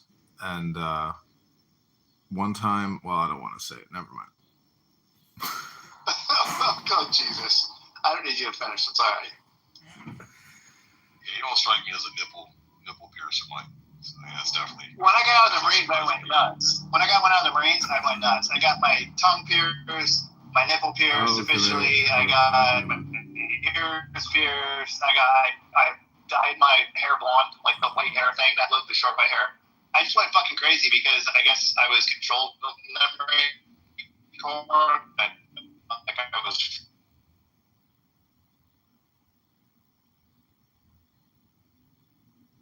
My tongue was pierced, and man, every time I'd eat macaroni and cheese, which I ate a strange amount of, I would bite down on the fucking bar, and when you're chewing at a normal pace and you're not paying attention and you bite down on the little freaking metal ball thing, you literally, it sounds in your ears like you cracked your fucking tooth in half. Like, it was horrible. And my dentist was like, what the hell are you doing? Take that thing out of your mouth. You're not gonna have any fucking teeth left when you're 40. I was like, okay, yes, sir. Wait, what did you have in your mouth? Like my tongue pierced in the mid 90s. He said your teeth late would. 90s? He said late 90s. He said it would cause damage to your teeth. Oh. Yeah, because the bar, I had a bar that was probably 1.5 inches long. It was fairly long, and it had a ball on both sides, a metal ball. But there's certain foods. It was usually foods like cottage cheese or macaroni and cheese. Those two for sure. Your tongue moves it around a certain way that's very different than other foods. And every time I'd eat those foods and I'd stop paying attention, my tongue would somehow be flipped a certain way where I would bite down on the bar, like on the metal ball. And you bite really hard. You don't realize that you bite as hard as you do when you're chewing. If you're not paying attention, you're biting fairly hard. And it would crack. It would it sounded horrid. Like when you bit down on it, you literally thought you broke your tooth in half. And the dentist told me, he's like, you're going to crack your teeth. You're going to crack your teeth by biting on it. You're going to crack your teeth by it just smacking the sides of your teeth while you're eating, like all kinds of things.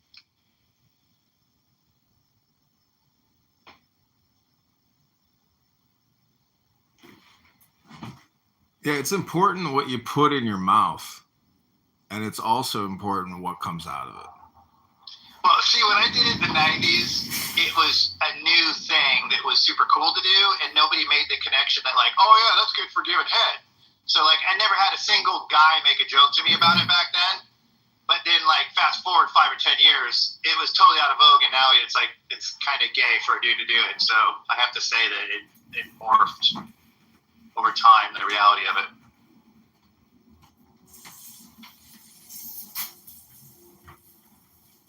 Yeah, I've heard of people breaking their teeth and shit from having tongue piercings. Same thing you said. You explained Mike is biting down and just crunch. The next thing you know, they got 3 pieces of teeth floating around in their fucking painful as hell.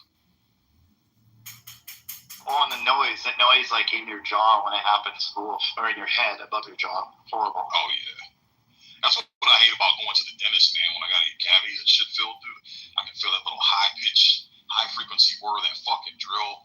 Like, even though everything's numb, bro, but I can feel that shit in my brain, man. It's like, it's like one of the worst. Dude, have you ever had them do that when you feel the heat a little bit? Like the numbness is just worn off enough where you feel the heat of that drill heat? Yep. Oh, I hate that feeling. Wow. Yeah, bro, I'm like definitely, I hate the dentist. So whenever I get work done, man, I'm like, yo, numb up my entire fucking jaw, give me the fucking gas.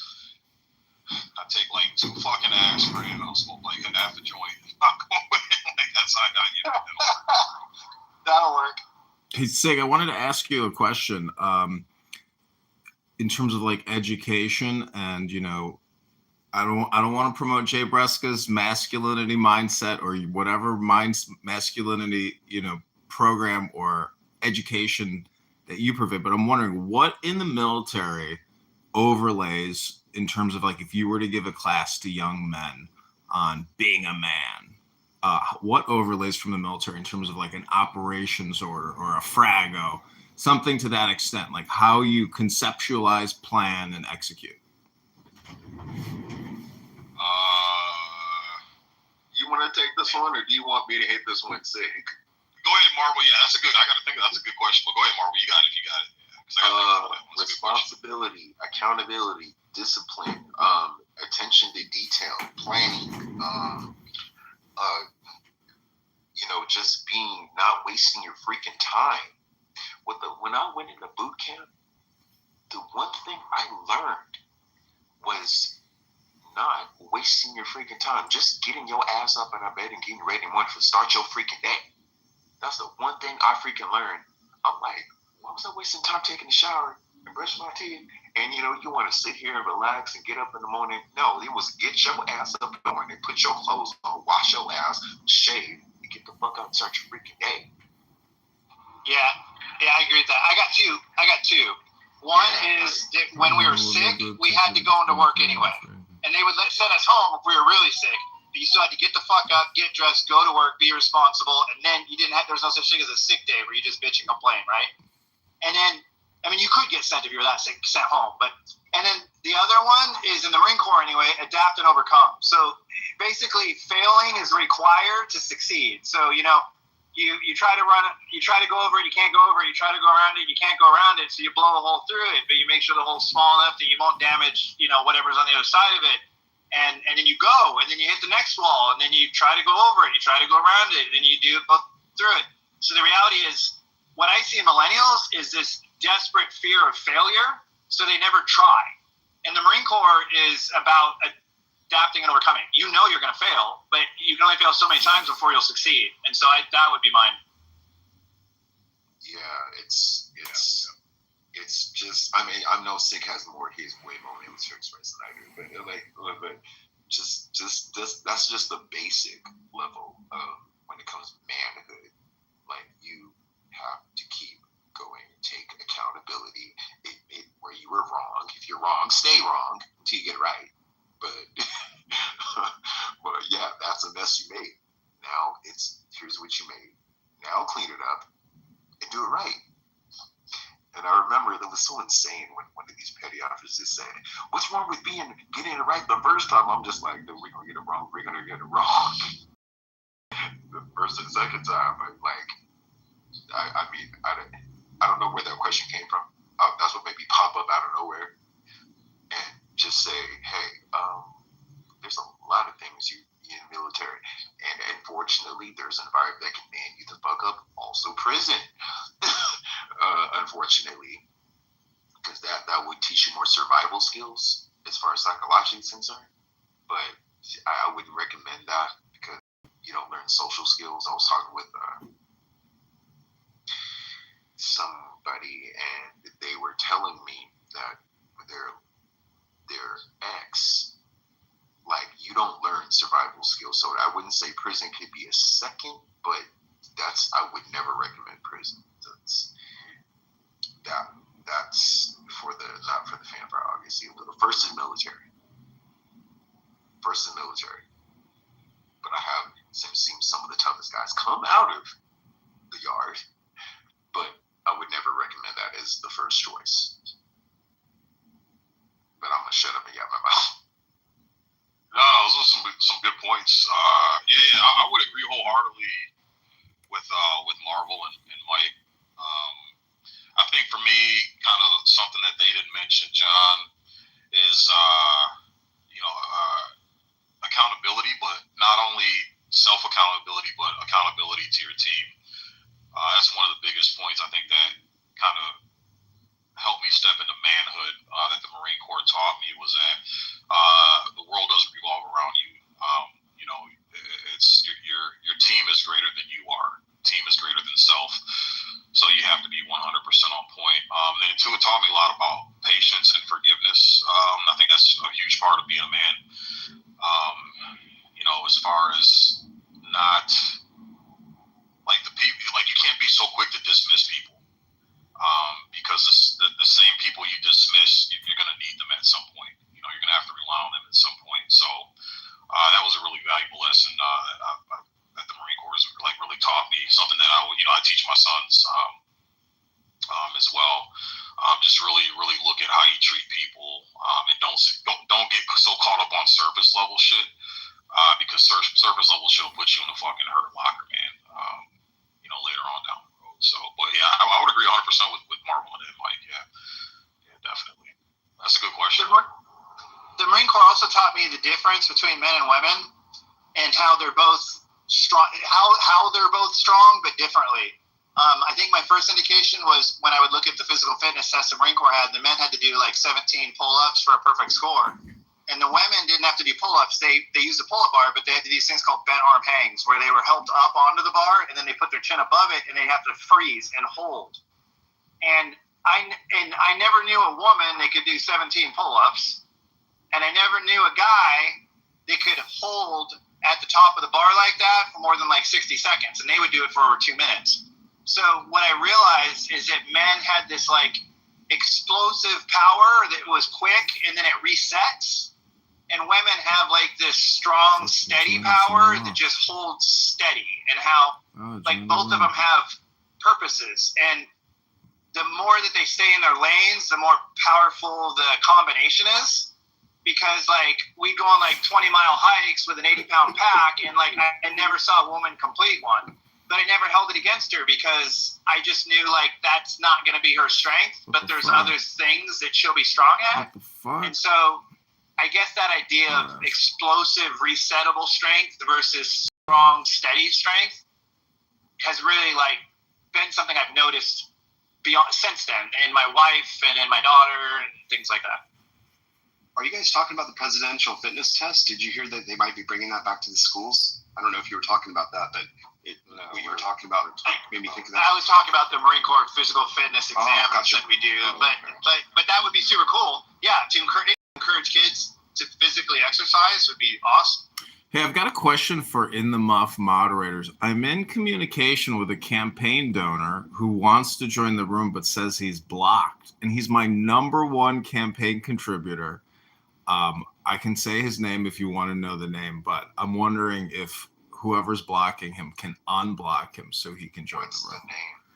I'll check my block list. It's the Clown House infamous and world famous man out of Brooklyn, Jay Bresca. Does it matter if you're not a moderator? I don't have anybody blocked. What's going on? My block list isn't long. So Jay Bresca's trying to. Jay Bresca. Jay Breska is trying to join us in the muff, but he is blocked, and so he's unable to join. So, sorry to hear that. I don't have JB blocked. I don't either. Who on stage does those? Someone does. You'd have to be a mod. You'd have to be a mod for him not to be able to come in.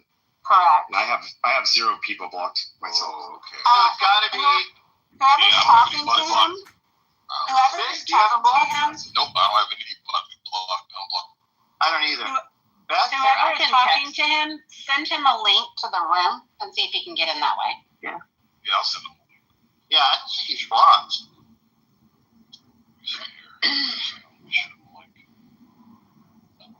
How's everyone doing this Friday? Happy Friday, y'all. Doing good. Just driving back from LaGuardia. Okay. Hey, King Nav, Naveen. This is West Coast, by the way. I don't think you know. East Coast. East Coast to West Coast. What's up? Well, I said West Coast, Fred. I hope you remember me. Did you just say you were at LaGuardia, King?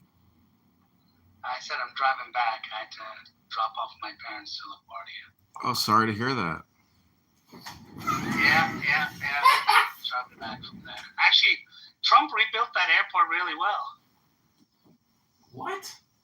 Watch it, we'll get triggered. I see my sister down there. Shout out to her. I'm just gonna say hello. How you doing out with the red cap? Hey, King Nav, what do you think about John Bolton's house and office getting raided by the FBI today? I wonder if they cut his mustache while they were at it. I always wonder, like, dude, do you groom that shit? Like, it's got like a piece of hair going that way. It's up when you're on TV. I'm like, dude, why would you come on TV like that? You look like a piece of shit. Do we know why? What do they call that when you have a mustache? A taster or something? A longevity taster? Or you can, yeah, they raided, those who are asking why they raided only because apparently he retained classified information for which he leaked in his book. And he also leaked outside of the book. And Trump was investigating him in 2020. And then Biden decided to not continue investigating him and drop the investigation into leaking classified information. And so Trump is just picking up where he left off. Another person falling from the good graces of Donald Trump after Trump going to him for virtually everything in his first term for a while, asking him and to educate him, and then now it's totally turned. But don't you think it's kind of ironic? That's not what happened. Don't you think it's ironic that Bolton goes on CNN and says... It is what happened, actually. In John Bolton's book, he talks about how in the beginning of the first Trump term, he was dealing with the Korean issue and another issue. I can't remember what the other one was at the time. And that because we all know that he kind of by surprise a little bit, and he wasn't really fully prepared. He basically relied on the people from the previous Republican administration who told him that John Bolton was the guy. So he was calling John Bolton into the Oval Office on a regular basis to ask his advice for how to handle things over and over again. And John Bolton, he was trying to talk John Bolton into being the Assistant Secretary of Defense, I think. Yeah, it's in his book. So you're saying his account is factual evidence that you verified? No, but I'm saying that you and I have nothing. I'm saying that you and I have no way of knowing anything unless we can find some source and read it. And where the source comes from, if the Trump is involved in it, Nav, let me finish talking about what he said, and you can not believe it. That's fine. But other people might choose to believe some of it, okay, or all of it, or none of it. Everybody's different. So he kept coming into the White House. And over and over again, and Trump wanted him to be Assistant Secretary of Defense, I think it was. And he wanted to be Secretary of Defense. He kept saying, I'm not going to be an Assistant Secretary. But Trump would not give him that lead position. He wanted to be able to, he just didn't want to give Bolton the job.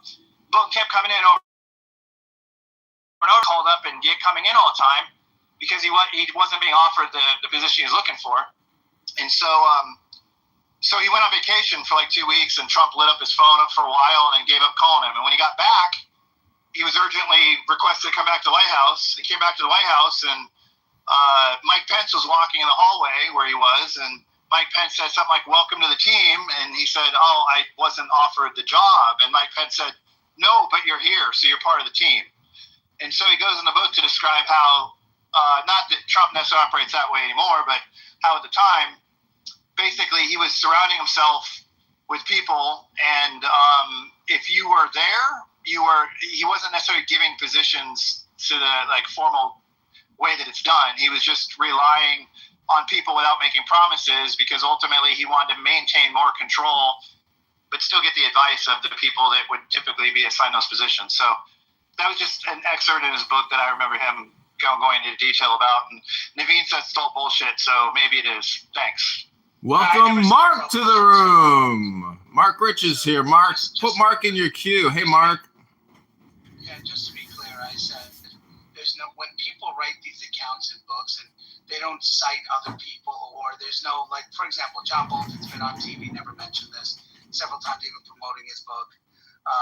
When people don't, when there's not other people corroborating, for example, there's been hundreds of interviews with Mike Pence, not a single time corroborating any of this stuff, right? No reporters asked Donald Trump, hey, is it true you offered this guy this position and he declined it? Like, what you would think they would ask, right?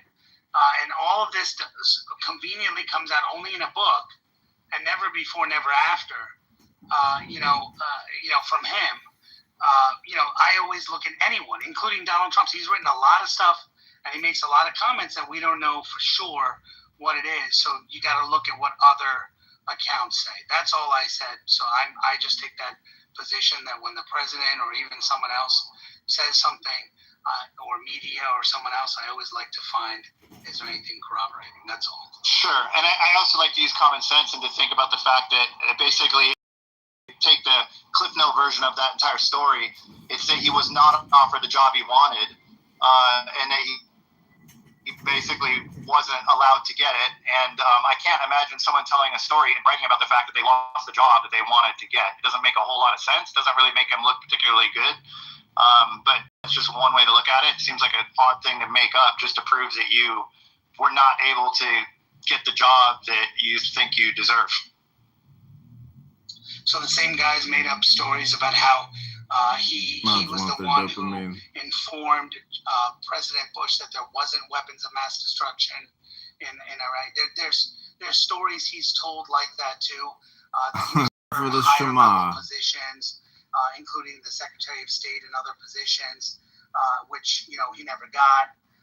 He talked about how he was thinking about running for president against and primarying George W. Bush at one point. Like, there's hundreds of things he said. Again, I'm not saying that this guy's a habitual liar, but I'm saying when people write stories and they write books, oftentimes they need to make the book sound good. They need to keep the audience engaged. And so maybe what he's saying is true. I don't know. All I'm saying is typically something like this, where you take a person who's a industry known person who every Republican knew, but also every Democrat knew and did, and you denied him a high level position that he was, claims at least, he was qualified for. You would think that would be a question that everyone would have asked and say, hey, why wouldn't you consider this guy for it, considering the people he had in those positions were way underqualified compared to John Bolton's resume. All I'm saying is that may be a position John Bolton wanted, and he's just upset he never got it. Right. And that's fine. That's your fictional narrative that you've made up. That's a distinct possibility. And then we have the guy that wrote his first person testimony of what he says happened, and he was closer to it than you. And we don't have a whole lot else to go off of, so I guess we'll never know. But thanks for always being there as a naysayer. We all do know that John Bolton was one of the most listened to Republican operatives in the previous administration, and we all know that Trump was not completely prepared when he popped in. So we know that because he served a long time, and a lot of people came to him for advice, especially the Bushes. 1.5 years he served, less than that. That's not a long time. And in that position, he served. No, he served. You said okay, I'm done. Naveed, somehow I knew that. Even for two things, somehow I knew that even though I was a moderator, you're going to overtalk me. And I also knew that you were going to disagree with everything I said. So let's just call it truce, and I'll just chill out. Thanks. And by the way, over talking moderators sucks in every room. I try not to do it, but thanks. And it is against the House rules. It is against the House rules. Now might be a good time to review the House rules since we just had a little issue of doxing too. Rule number 1, no threats of violence. Rule number 2, no doxing. Number 3, stay on topic. Keep your shares brief. Do not interrupt speakers, especially the mods. Mods may interject when appropriate. The N-word and the K-words are forbidden on stage and in chat. Don't spam the chat. Don't bring your drama here from other rooms. English only. Keep families out of your mouth, and no speaking while eating on mic. There you go. So moderators, I do want to interrupt your heated discourse because I know people come here for their dopamine and their coffee in the morning. But we do have a circulator, a petition signature gatherer in Rockford on the ground, ready to receive your hard-earned campaign donations. So he's been invited to this room. He knows it's live. I'm trying to get him up on stage. His name is Joe. Since, congratulations, Sean. I'm happy for you. But since you did interrupt, I have why did you invite the doxing troll into the room? I didn't invite that person. I don't know who that person is, and I had nothing to do with that account. They were invited by you. I didn't invite that person. I don't know where you're getting that from. Okay. I hope you're not propagating the continuation of doxing of people on here. I am not. That's not cool. Well, I don't appreciate being accused of it, but I'm more than happy to defend my position. No, like I said, it just said he was invited here by you, so that's why I thought to question it. Well, I like to play pranks, but I know the rules in here, and I want to obey the rules, and I hope everybody here wants to obey the rules. Yeah, because the house owner has been rather generous with regards to giving you public support, so I hope so. So just to piggyback on the earlier conversation, I was just saying that John Bolton was not a person that Stephen Miller and other people was actually a person who, you can hate him or not, is and I actually don't like everything Stephen Miller says. Actually, I can go for an hour about the things I don't like about him, but he's a person who the entire administration listened to.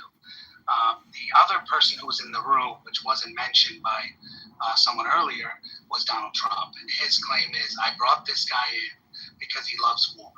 When he walked in with North Korea, immediately they all turned their heads and they said, oh shit, this guy's here. He wants to destroy us. He said, and I used him the way he should be used. And he said others in the establishment recommended him to hire this person, which that part is corroborated. And he said, I need to bring him in a way that will allow me to say, hey, I don't want to do what these people are doing, but they also have to understand that if I need to, I will. And so he gave me credibility in terms of walking in a room saying, hey, I'll bomb the hell out of you. And so that is what the other person in the room said about it, but there was no mention of offers of position, which could have happened, but we'll never know that. So I just wanted to clarify that and just clarify that he was not the most listened to person in the administration. And in fact, a lot of people objected in the administration. In fact, in their books, which are personal accounts of what occurred, including Alyssa Farrow, who hates Donald Trump, wrote in her book that nobody in the administration wanted John Bolton to be hired. And for some reason, the president was insistent on hiring him, just like, other accounts are there too. Thank you.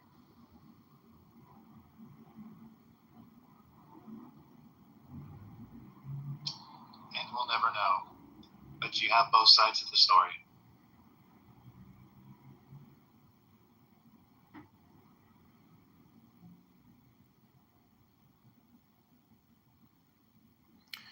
Well, a lot of people like to say the cliche term karma's a bitch, but I think karma means action, and action means getting signatures on petitions. So I just messaged him again. I hope our candidate Joe, who wants to do the work in Rockford, comes up on stage and introduces himself and tells you what his plan is. Because in my PTR is a picture of all the bars in downtown Rockford.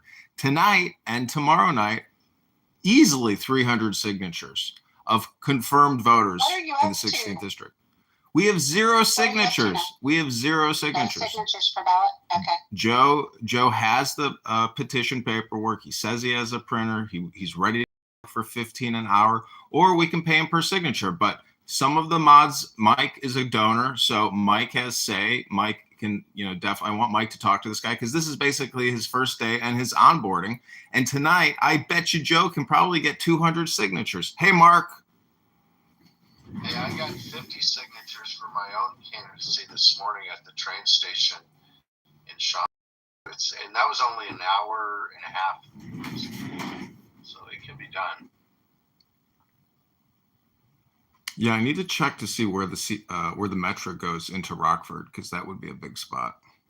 The train stations are like, I call them honeypots, because the people are just standing there waiting for the train, instead of trying to get somewhere, they're just waiting, and that's a good time to approach people. Yeah, it seems like the $15 an hour benefits you, John, and the paying by the signature benefits him. So. Yeah, I say, work a day at 15 an hour and then determine whether you think you can make more per signature or hourly, and then do a blend of the two.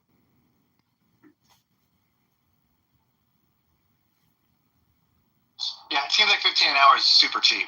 And so if he produces any results at that price, you're going to be good. Hey, I want you to know tomorrow at 12:30 in Dundee, the CRO, the Congressional Republican is doing a petition drive for me, and they're printing walk lists, and it's in Dundee, so it's in the 8th Congressional. But anyway, they're going to have 50 people.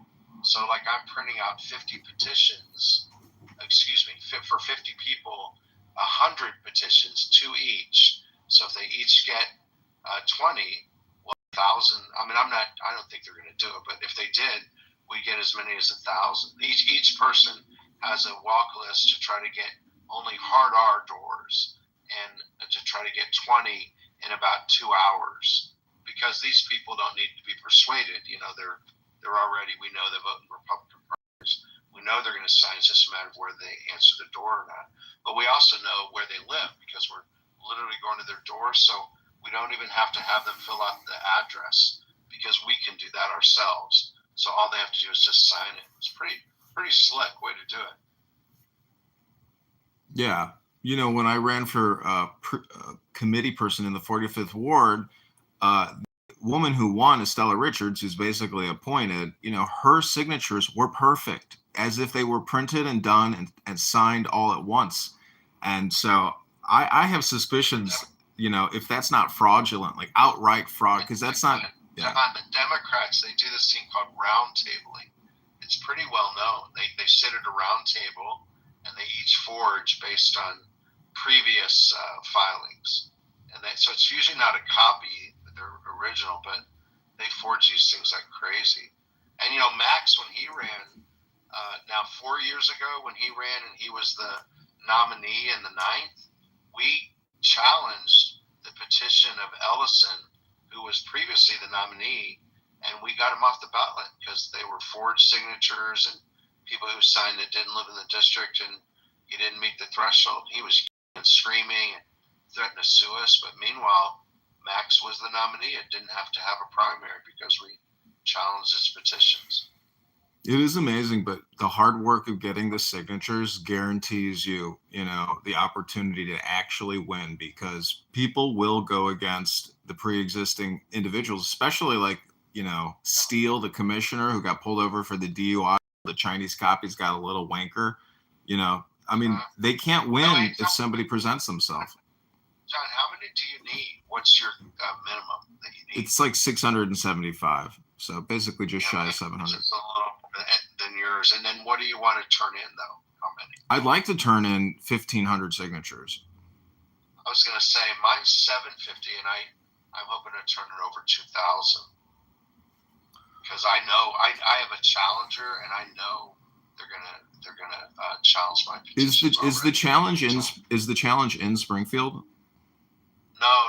ballots in the State Board of Election building in the city downtown. Oh, that's good.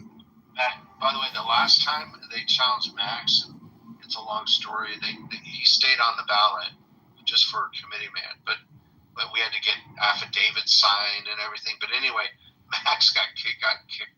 He was yelling at him, like his rabbi signed for him, right? And Max got the signature himself, and it's his good friend Rabbi Hurt signed, and they said it was a forged signature, because it doesn't match perfectly with the way he signed it 20 years ago when he signed on the voters registration form. So that happens a lot when they challenge you. You just never know. And it depends on the judge if he likes you or not. It's very subjective. It is. Yeah. It was an experience meeting with the judge and the challenger's lawyer. That was a wild experience because it's basically like a public speaking engagement where you can't act. I mean, because maybe I didn't have representation, I couldn't actually technically do any real procedural stuff to, force more communication in terms of like getting the challenger to appear and provide testimony. Well, so my experience is you have both parties there, either their lawyer and the candidate or both, and it's sort of like a negotiation. Each and every signature, you look at it, and the judge, says one way or the other, either in or out, and you argue about it sometimes. But Max, he argued so much that they had to ask him to leave. He got so angry when it didn't go his way. Well, I wish you both well in your campaign. Thank you.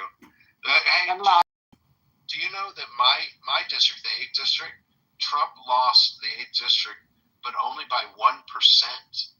So my district is now D+1. So I've actually got the closest race in the whole state in terms of a flip. There's nothing even close. The next one I think is a D5, the next closest one. I looked at your X account. Why you're not posting anything new on X? I know. I need to. Do you know anybody I can hire? I'm just overwhelmed. I had somebody and I let him go. I mean, I can retweet everything you need to retweet, but I mean, it's a question is how do you want to use it? Like, do you really want to use it, or do you just want to keep it generic? No, I'd like to build an audience and do the whole thing, but I personally don't have the time to do it. I need to hire somebody. Well, you George, you wanted to say something? Yeah, I was going to ask you, Mr. Mark, what's your budget? No, I don't even have a budget for social media. I just don't. No, I just need to find a good person and pay him whatever is reasonable to do that. I know a good guy. Well, if you have anybody reach out to me if somebody wants to do it. I've had two people do it in the past. I'm gonna DM you in the back channels. Okay, cool. And Mr. John, are you on the way? Yeah, I'm here. Is there something you want to ask? No, I just want you to remember what I told you. Yeah, I don't remember what you told me. Sorry, Lord.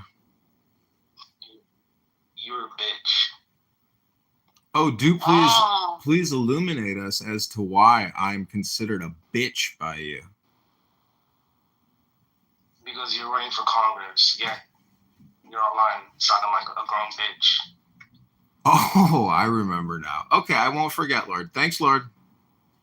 Mm-hmm. That escalated. I guess I'm a bitch. Yeah, no, y'all. Everybody has an opinion. That was the most civilized personal attack I've heard on Clubhouse in several days. We did it right.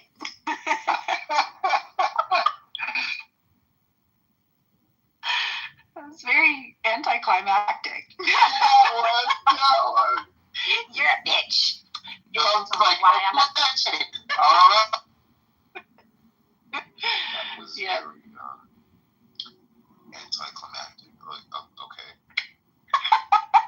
Thanks Thanks for sharing everything. See, Lord, you know what I'm doing over here? I'm sitting here playing with my mustache and I'm taking deep breaths. But I remember what you told me yesterday, and I'm not going to forget it. So thank you very little, Lord. That's good. That's good. Oh, there's a backstory. What is it? Meaning and influencing people? Okay, I want an origin story. I want an MCU movie of this Wood versus John. I want an MCU villain Iron Man versus Thanos right now. I want some. So funny how chill Lord was when he said it. He's like, "Hey John, remember what I said to you the other day?" Oh, right. I don't remember. What was that? Oh, it was that you're a bitch. It's just funny. John's like, "Okay, thank you. I'll remember that."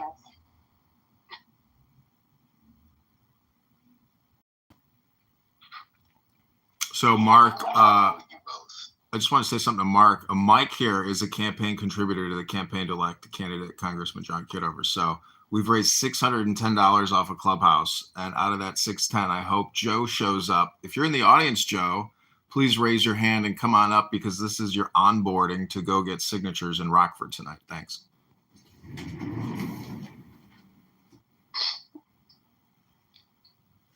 Oh, he's a container. Joe? Which Joe? What are you talking about? He may or may not be in the room. He's not texting me back, but I'm Mark. Mark, do you think it's ridiculous that I'm going to force circulators and petition signer gatherers to come onto Clubhouse to do their onboarding? No, that's a nice. Well, why not? It's kind of like a Zoom meeting or something. What's the difference? I think that's okay. I was trying to give you a shout out, so down below in the group, sorry. Oh boy. Well, I hope y'all have a happy Friday. Hey, so today I'm making a speech in Barrington. Costs $150 to go. They're sold out, so there'll be a couple hundred people there. But my opponent in the primary speaking. So should I go for the artery or should I be nice? What do you think? Me personally, I'm a kill him with kindness kind of girl. Yeah, be a gentleman and be a bigger gentleman than the other gentleman, and you will win. Kill them with kindness and be a real gentleman, real classy. Let me ask you guys something. Let me tell you what I know about her. Her name is Jennifer Davis. Anyway, she's got 10 kids, okay, and 3 of her kids are adopted, and 1 of her kids she put up for adoption. You know, she gave away for adoption. Like, she just seems a little bit whack. Is that whack? Am I wrong to think that's a little strange? Or what do you think of that? I think that, particularly from a female standpoint, a lot of women are going to look at you in a very poor light if you try to weaponize a personal situation that we don't know the circumstances to. Yeah, I know. I haven't attacked her at all. I'm just curious what you guys think of that. And then the other thing is, one of her 10 kids is a girl named Pearl Davis. She's kind of famous. She's on, she has over 1 million followers on Twitter and stuff, and she's partners with Nick Fuentes, for example. He's sort of a pro-Hitler. I follow her. I'm sorry. You know her, Pearl? Yeah, I follow her. I've been following her for a while. Wait. So That's my opponent. I'm not running against her. I'm running against her mother. No way. Yeah. Oh no. You see how his sound just stopped working real good. No, keep on talking, Mark. No, get your audio up. No, well, I'll try to listen. So can I attack her? No, go and get your audio up because your audio is Well, I'm in a restaurant. I don't know what. Yes, Mark. Mark, attack her personally. Takes 20 to 1. Yeah. Don't have your audio messing up right now because I just heard that shit. Can I finish? May I finish? I'm sorry, Toby. Okay. I just want to give him some advice. Negative press gets 20 impressions to 1 with positive. I ran 4 campaigns and won all of them. And focus on the agenda. Run far away from personal attacks. That's just my humble advice. I will 100% agree, Jody. That's a very female perspective. And females oftentimes determine elections, so.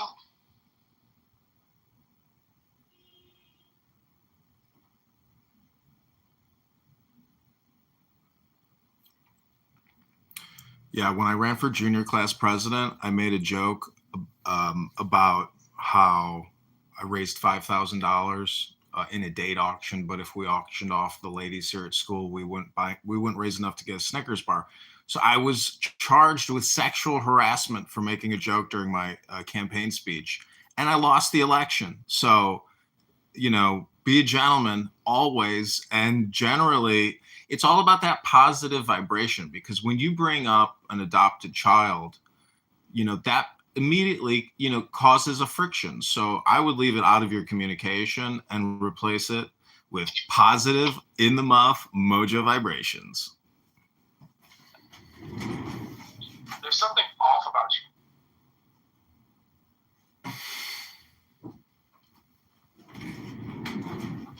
You don't like positive vibrations, Mikey?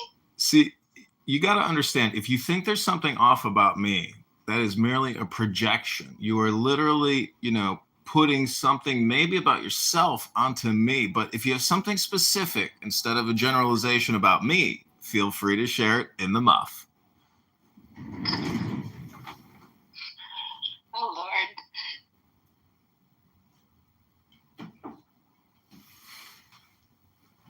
And this event, Marcus, tonight? Yeah, it's at 6:30 in Barrington. I have another event too in Pingree Road, but anyway, so I'll be at both.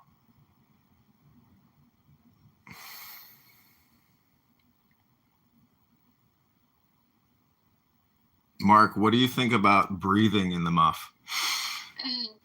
I like Selectively Social's profile add-on. Very good PSA for Clubhouse. Inside every person you know, there's a person you don't know. Isn't that the truth? Jeez. Right? So, Mark, I don't know. Oh, go ahead. I was just going to say, I'm still a fan of to live with somebody is to truly know them.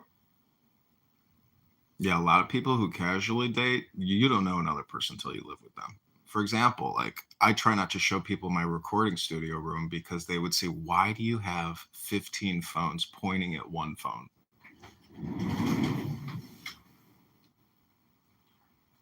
Yeah, they would think you were creepy, John. Okay, they'd think you were a creep and would probably run out the door.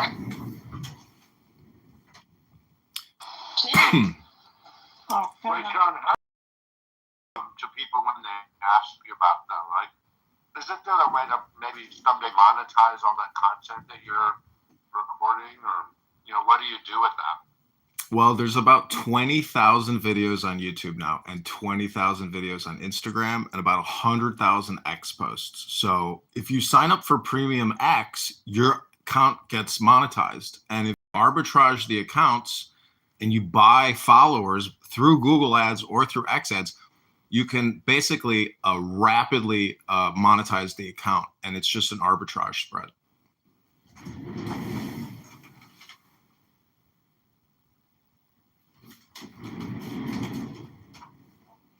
But I don't think people are going to be that interested in watching old Clubhouse rooms. But nonetheless, yeah, the goal is I'm killing 2 birds with 1 stone as I campaign for Congress, because Congressman John Kitover is a brand. And essentially, I've got 30 YouTube accounts, all branded Congressman John Kitover, with 20,000 videos. So if I were to, build up more followers by buying followers through Google ads, it allows you to monetize the account very rapidly. But at this point, I'm really taking my sweet ass time because, I don't know, Clubhouse is a lot of fun. And the reason why this room is happening right now, and there's there's two Anons in the room.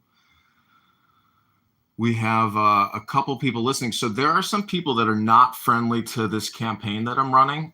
They think that I'm being taken advantage of by In the Muff. And the truth is, there's a lot of salty, unhappy people on this app with their own conditions in life. That means their reality is not optimized. And so, you know, part of what I'm doing here on Clown House, I hope is therapeutic for others and myself, and progressive in the sense that, you know, we achieve greater responsibility and power, and we help right the ship, which is basically that the economy is totally artificial, that we're borrowing and spending just to pay ourselves. So the whole system is upside down. And I think using Clubhouse, you know, to flip it back upside down with the light touch of a feather is the best way to be in the muff.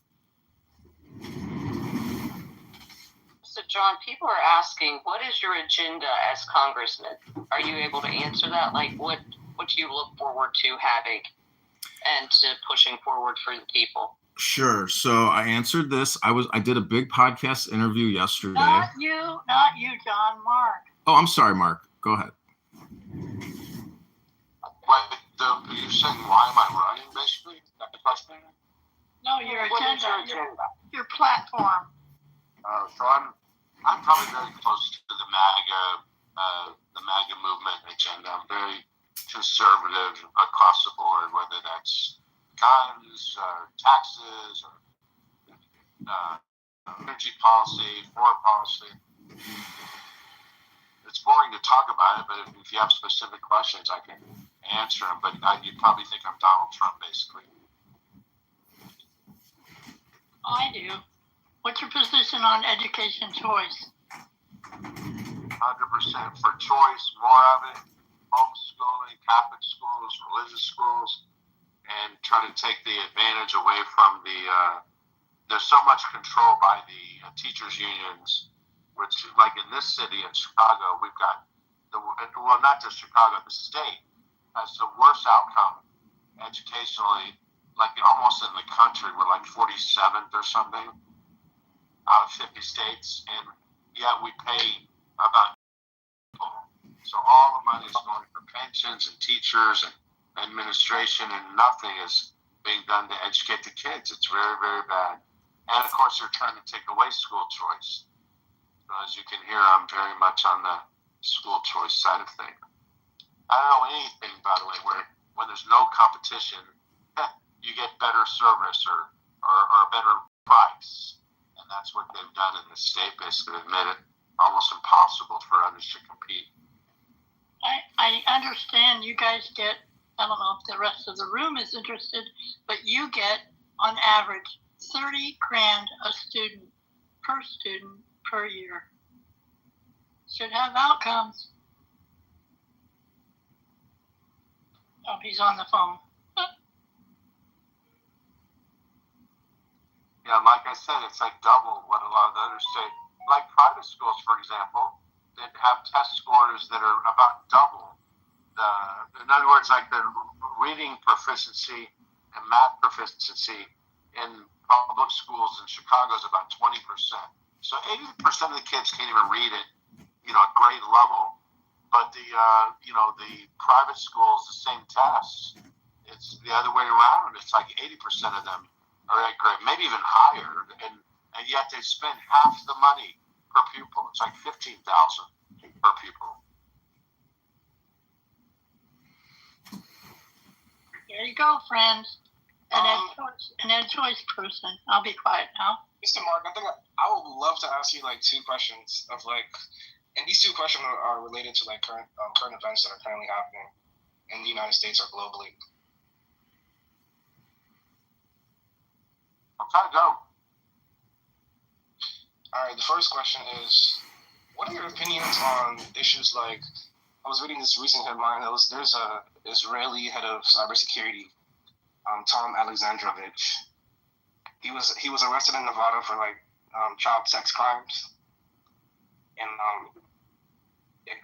I think you've heard the story. Honestly, I don't know. I hadn't heard about that. Yeah. If somebody's guilty of a crime, they should go to jail.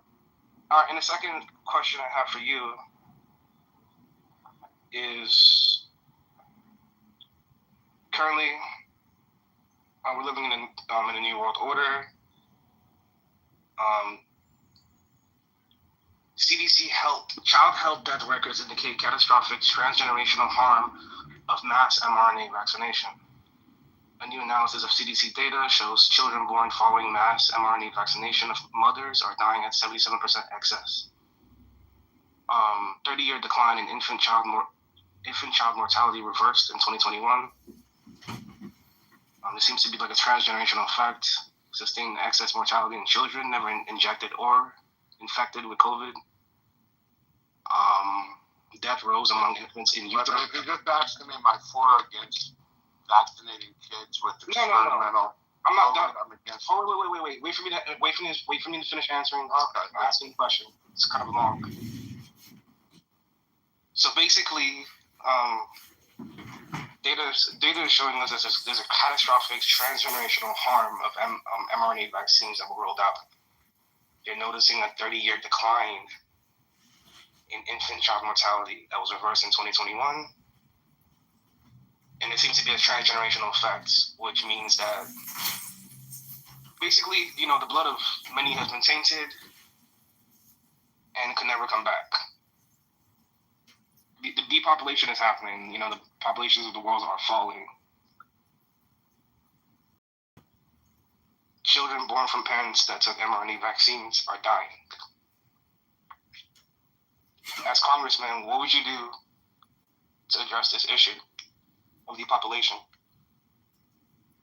So I'm very much aligned with RFK Jr. and his views on this. It's not a one sentence answer, but I'm very suspicious, and those stats that you are saying, they sound. I mean, I wouldn't doubt it. I can't see it to verify it, but I think maybe one of the biggest crimes of humanity is going to be in the future. We're going to look back and see that we've murdered lots of people, and I have friends. I have friends that have died arguably from taking the vaccine. So I'm in that camp that I think we should never mandate that people have to take it.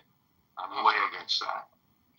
Because data and scientific studies are showing every day that the COVID shots are depopulating the world, and they are deleting generations.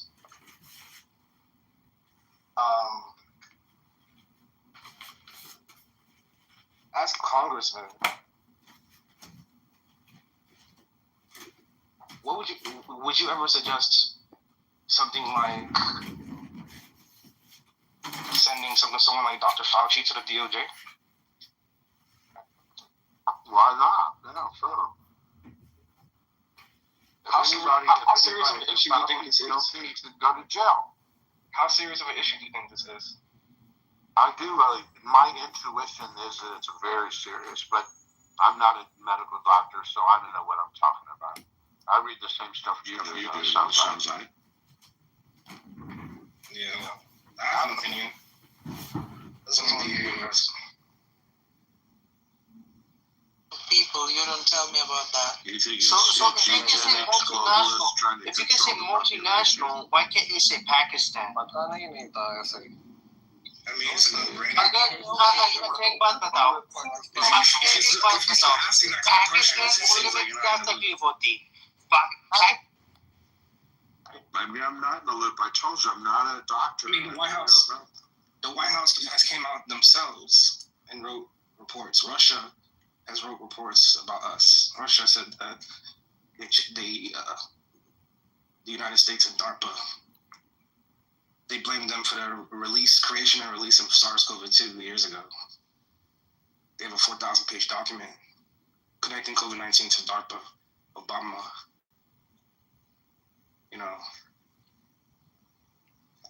They already know everything. And Russia knows everything. Look, I just am for transparency. I would like to get to the bottom of that. I know that they were, even me, like if I said something bad about, COVID or the origins of COVID, did you my account down, Did you and or your family take the COVID-19 vaccine? Well, we're about 50-50. There's 6 of us. Did any of your children take it? 2 did, yeah. I mean, I don't have children that I can make up their minds for them. They're adults. I mean, to be fair, I'd be skeptical of taking Russia's opinion on America. That's probably one of the more problematic countries to take advice from, but just on that one example anyway.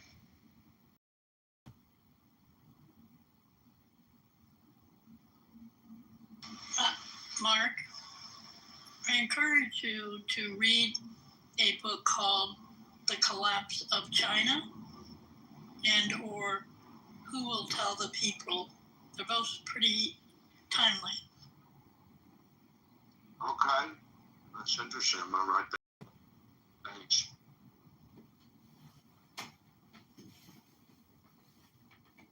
Well, I will say thank you, Mark. I appreciate your responses. Well, thanks for the questions. I enjoy dialogue like this. But I'm not a politician, by the way. I mean, I ran.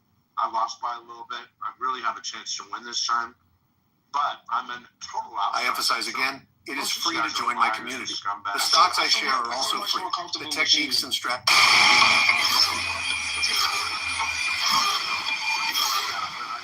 I'm just saying, I can do it. It's right. I ran All these years, the isolation. This is my life. I've seen my share of lost souls, brother. I'm beyond your reach, Jen.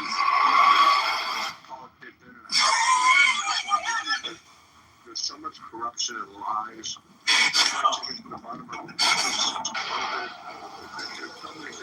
Invisible man. Extortion. How long was it, brother? When you went limping off into the woods? 20 years. Where did he leave us?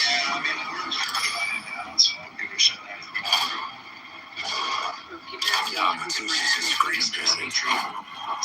Alright, sounds good. We'll be back. This room will be open tonight. We're going to do some fun stuff tonight, so check in.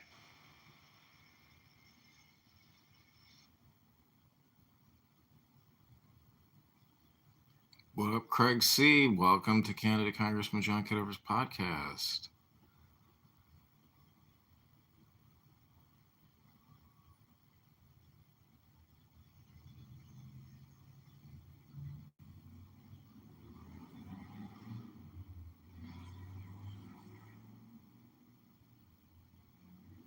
Oh, you're fake, Craig C.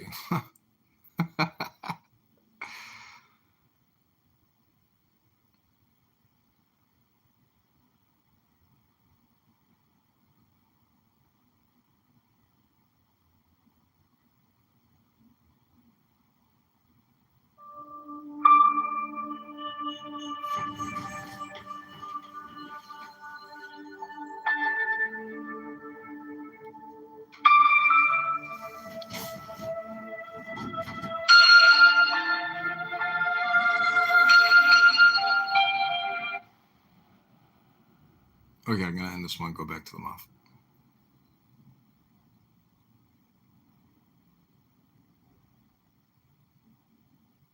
Okay, welcome back to In the Muff.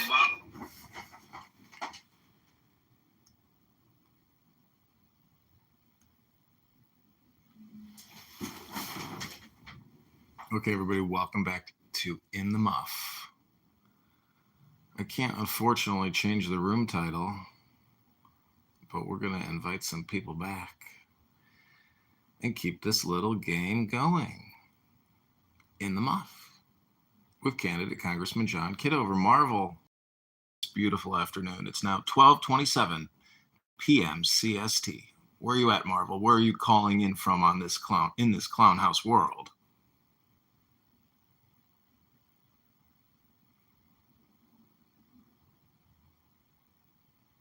And why don't you come up, because I think you're going to be an instrumental component of this campaign with your walkaway movement. Did we decide that we're going to work together on the campaign? I know you said you would talk to Joe Hero and get the okay. It sounded to me like he was okay with it. I know you got a big TikTok audience. I saw you crushing it one day. I was like, wow, look at this.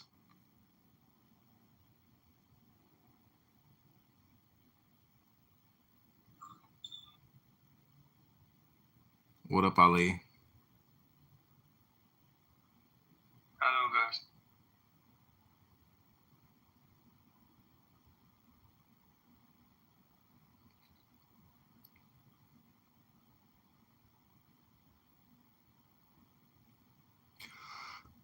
Okay, so that's pictured PTR. That's myself and former Congressman Ron Paul. Ron Paul just had his 90th birthday party. I pray that everybody in this room can get to 90 at least. It's a big, big energy can make it to 90. Gotta have a lot of positive mojo vibrations.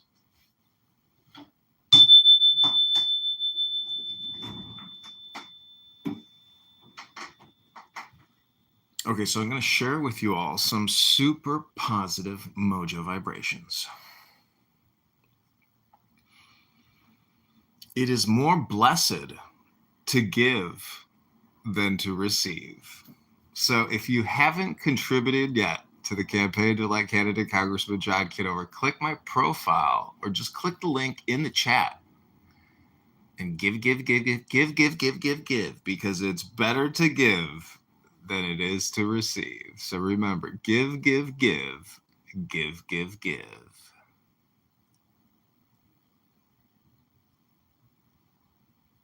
Okay, we're gonna do a quick little pause break as you give. We're gonna do a 5-minute silence. Here we go. Starting the 5 minutes. Take the deepest breath of the day.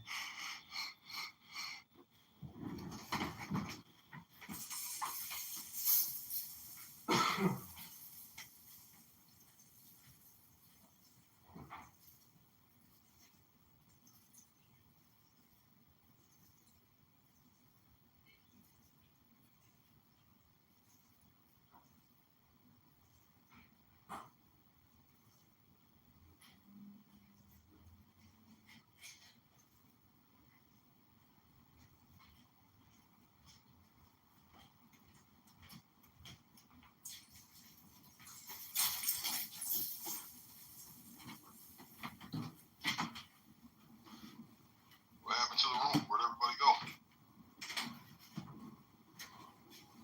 Oh, we're doing a 5-minute period of silence because there's always so much chaos in the muff. I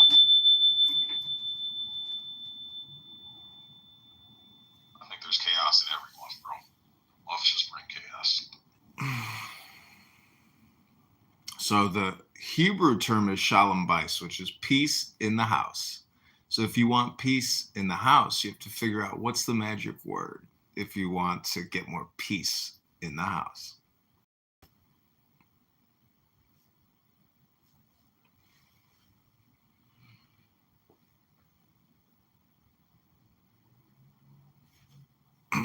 It starts with an S and ends with an E. What does it spell? Sentence.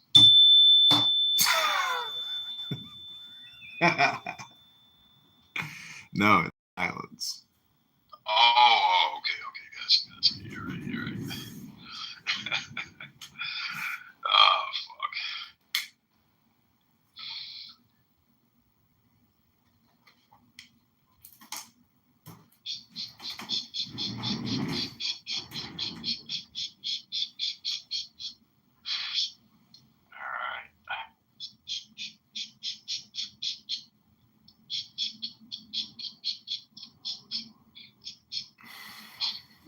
How's your campaign going, John? It's good. I'm trying to get the first onboarding done here on Clubhouse, and but I think we're going to get the signatures. There's plenty of time to get enough to get on the ballot, and I'm pretty sure enough people are willing to sign where it will be able to pass the examination and get on the ballot. Okay, all right. Good on you. Yeah. So you got I heard, because I was gonna throw you a couple dollars, man, help you out. But I heard that everybody's name has to be like accounted for and all that shit. Like you have to use your legit name and all that stuff and address for I will know. donations or whatever. I will personally know who you are if you donate to me. Okay, well, I'll give somebody else who donated to you the money. I will personally if it's legal, I don't want to do anything illegal. No, it's not illegal. There are rules when you donate, and the rules are on the donation page. Okay, cool. All right, sounds good. Yeah, I'll just do it that way then. Yeah, you got my respect, man. You got my respect for getting up and taking charge and actually putting rubber on the road, brother. So good luck to you in your campaign, man. I wish you the best. Yeah, thanks. I mean, the big win is just getting on the ballot. That's all it is. If I get on the ballot, that's the win. I probably won't win at the ballot, but the challenge of getting on that ballot, I think it's a healthy and a positive thing to do. Yeah, no, I agree with you, man. I agree with you. You know, it's the more people like you, actually, even if you don't see anything fruitful from it, but it opens a lot of people's eyes and, hey, they can take action. You know, if they see something in the government they don't like and they want to start a grassroots movement to make some changes locally, I think it's a good lesson that you're providing for people and showing that it can be done. You know, it's not impossible. So, I'm proud of you, man. I wish you the best of luck, brother.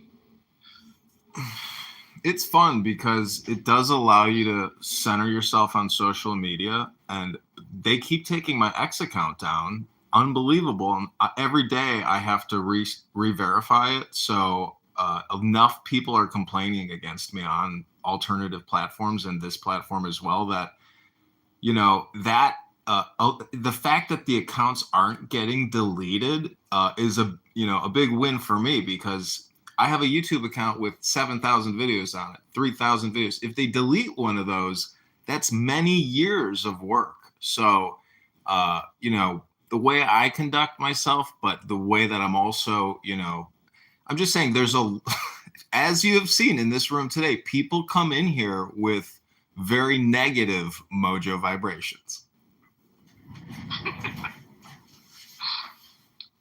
So these people that are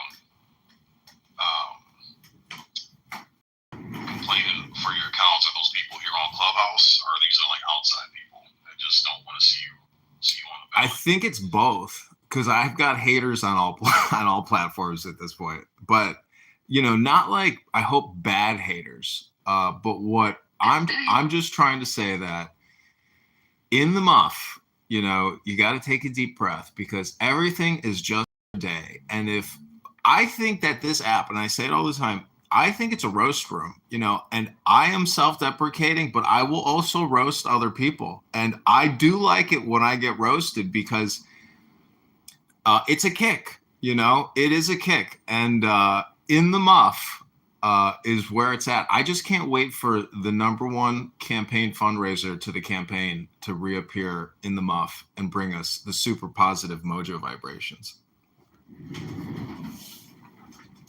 I'll be sure to let him know you miss him. I've tried to support the spirit of, how he wants things run. The rules are important, and I've heard the rules, be violated today. And I would just say reading the rules here forces you in the now, because in the muff, you are not allowed to talk about former drama rooms or anything from the past. Look at the rules. What is it, rule number 4?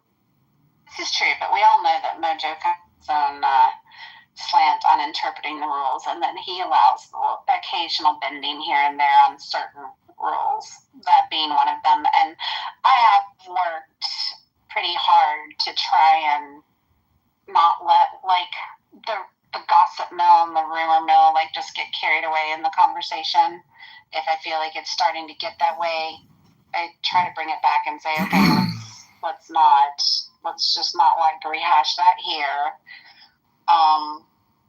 But I also don't want to stop people from engaging in conversation either. And I think as long as they're being respectful and they're trying to be conscientious about, not laying out names and just shit talking people for the purpose of shit talking people, I will tend to let that slide occasion. But I do try to keep a handle on it. Serendipity that I know. This woman's serendipity I know. I've got some tea about her. Edie knows all my dirty secrets. All the bones are buried. Yes, she does, because she helped me bury them. Assured mutual destruction, my darling. Yeah, exactly. That's how you make sure somebody's having to talk shit. You just make sure that they're involved in all the shit. That's right. Get them to help you bury the bodies. But we actually have had some really great discussions in here the last few days, too. I mean, there's been a lot of positive discourse and dialogue, I think. So, that's a win. And we got a lot more rooms. People was taking pot shots at the old masculinity mansion this morning, Sig. Not pot shots, but airing their grievances. And I said, you kind of got to take that house for what it is, though. It's boy locker mentality. Here and the guys be guys. Exactly, man. It's amazing how people get bent out of shape because someone doesn't agree with their opinion, man, or their take on shit. And they take it to heart, man. I'm like, God damn, bro, just don't go. If there's where you're gonna hear shit you don't like or doesn't align with your thoughts and ideologies, just don't fucking go. That's right. If I'm in there listening and I hear something that makes me feel compelled to want to jump up on that stage and argue, I'm like, it's time for me to go. I gotta go. I'll see you later, Sig. That's why I love white women. Women don't like to fight or argue. It's like, I'll go bake some cookies. I'll go make some brownies. Life is good. Life is good. It's hyperbolic stuff. I mean, I think you guys are hyperbolic sometimes, and I think that's to get a reaction. And it's like, okay, I got to step out of my feelings on this because this isn't about me. They're engaging, and there's a tactic there, and it is it's a dude space. If there's one place on Clubhouse where I expect men to go and act like men, it's in the masculinity mansion.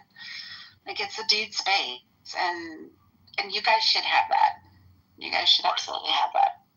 Yeah, I said in the chat earlier that it's about being extreme and hyperbolic so you can move the needle and have some influence on these millennial betas, Zer betas. And so you can't get their attention if you're just going to be polite all the time like they demand. You know what I mean? You gotta be hard. And let's face it, I mean, guys don't oftentimes like just polite conversation. I mean, guys, they like to do their guy thing and not be tone policed constantly. I think that's just a good place for a dude to go and not have to worry about tone policing and curtailing his speech and not, offending the feminine sensibilities of the women. I don't know. Well, I like it. It's like you said, if you don't like it, just don't go in there. I don't know why anybody would go in there and then complain about it. Just don't fucking go in there. Like, what? Thank you. Yeah. Nobody's forced to go in there. It's not. I don't get that. No, me either.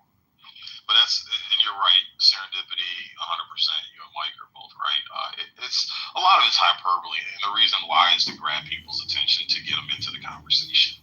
What I found is that it's going to be heated at first because the person's initially offended. They're clutching their pearls and how dare you, and but once you can cool it down, you can actually make some really good friends off of some of these contentious conversations. There's one young guy from Detroit named Threeski. I mean, serendipity, this dude was trying to beat me to fight me. This motherfucker was pissed at some of the shit that I was saying. But now he comes into the rooms and, he's like, damn, on some of this this, gender war shit. He's like, I gotta agree with you, Sig. Even though I don't like your ass when it comes to you dragging on black people, but he's like, I have to agree. And now this dude comes in the room and like we're cool as shit now. You know what I'm saying? Right. So we've actually built a friendship off of the controversy, contention. Same thing with a dude named Ready Rock. Like he came in hot as fuck, man. He's like he doesn't like the way that I go off on black people and black women. But we had our words, and he story about why he thinks the way that he thinks and articulated it very well, and I can understand. But now me and him are cool as shit, So I've noticed some of the best friendships and connections I've made have started off controversial, and then you find a common ground, and you're like, okay, it's not as bad as we like to make it out to be. We can actually disagree, but still be cool, Yeah. Well, and like I said, you provide a place that makes it. They don't have to worry about the women and the feelings and the emotions. Like they can get the egregious aggressive, and then like you said, they can get to kind of the heart of the conversation. And just so you know, Sid, Monica and I, we've been battling and kind of brainstorming. We're gonna do a kind of a series of rooms in the next week or so on opposition to the gender wars. We want to do a room that focuses on the fatherhood effect and raise up and lift up, men who are good fathers, whether they're in committed married relationships or not, because oftentimes women are referred to as single mothers, but a dad that's very involved in helping them raise their children. And it's not really a fair testament to say that, I'm a single parent when you're sharing that responsibility with the fathers. And we want to do some lifting of the women, lifting of the women and Clubhouse up to each other, and also calling women out. I think there's nobody better to call a woman out on certain behaviors than other women. So, yeah, we're going to kind of do some oppositional to gender wars rooms and talk about how we balance each other. And we should spend a little less time fighting against each other and a little more time working together, Absolutely. No, I agree. That's a good idea. Good idea. Well, I'll bring the MM crew in and we'll clutch our pearls and we'll be offended. Okay. You come in and clutch your pearls. That's right. So How dare you say such what's the term for the women who hate men? Misandry. Yeah, how dare you be a misandrist? Oh my gosh. That's right. How dare who hurt you? Who hurt you? You must hate your father. I want to welcome Derry to the room. I just also want to say it is more blessed to give than to receive. It is more blessed to give than to receive. Click that link above now, and we're at 610. I want to get to $1,000 today. Rabono Shalom. Welcome to In the Muff, Derry. I was like, he's not coming off mic. Right. This is just a little aside for a second.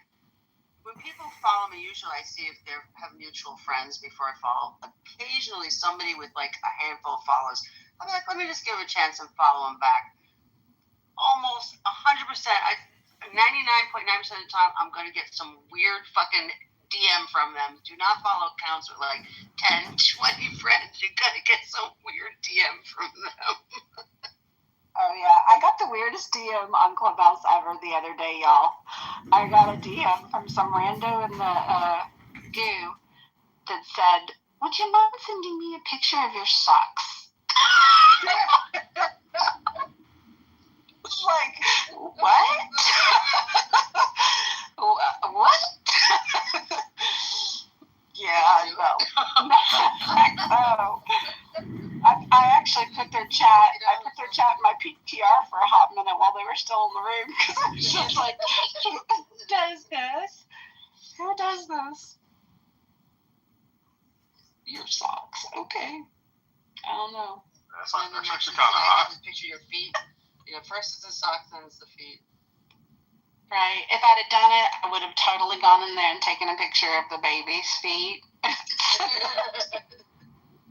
I can totally see you in some winter wool socks serendipity. Oh my right. God, that's such a turn on. Oh, yeah. out on the fireplace. Pull the sock down just enough to get a little bit of ankle action. Oh my God. Yep, there you go. One thing, Sig, that I appreciate about you is that when there's drama going on, people are like, this person, you always ask for receipts, and you're always, I think, very good about not letting people run their mouths unless they have something to back it up with. And you did it with me once, but I'm not going to mention the person's name because they don't deserve my attention. But and I appreciate that you try to be level-headed with the drama. Yeah, no, absolutely, man. I just, it's a golden rule. Treat people how you want to be treated. I wouldn't want anybody just taking somebody else's word for granted to, not like me or give them an excuse to hang with me or whatever. So I try to do the same thing. Yeah, that's the thing. Like I said, I don't make other people's beefs my beefs. It's just I just don't, man. It's just been my rule for a long time. So if unless you do something egregious like Europa, you actually are a sexual offender. Something egregious like that, then yeah, I wouldn't fuck with that person regardless. But just stupid shit. Oh, this person, why are you hanging around them because they did it? I don't care. I don't care. And if it's that bad, then show me something that they did. And if you can't show me, then shut the fuck up. I don't care. Yeah. Yep, I agree. I don't know. I try to lead with giving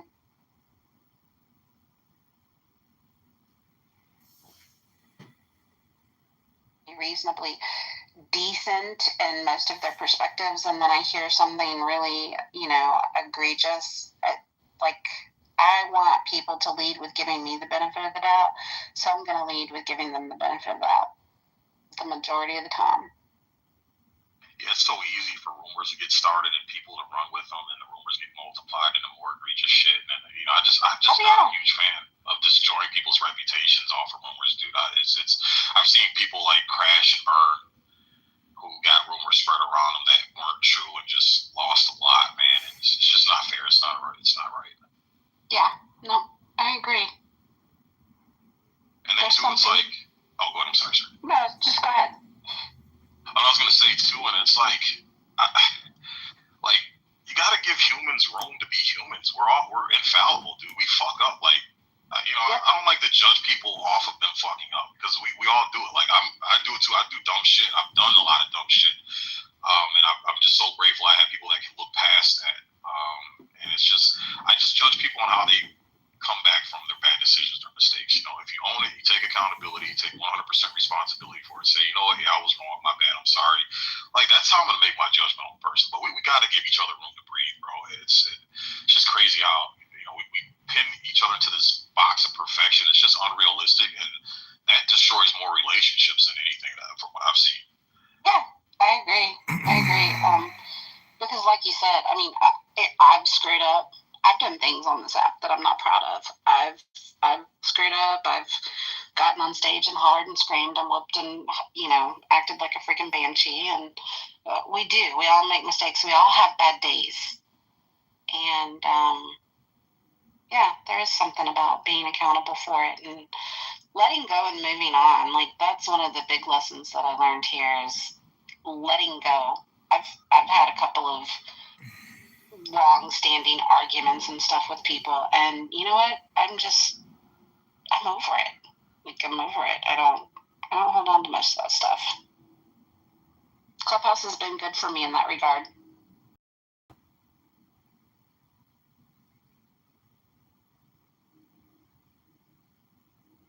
Well, it always begs the question, what is the golden rule? Then who here thinks that treat others the way you want to be treated is the golden rule, which is treat other people with respect.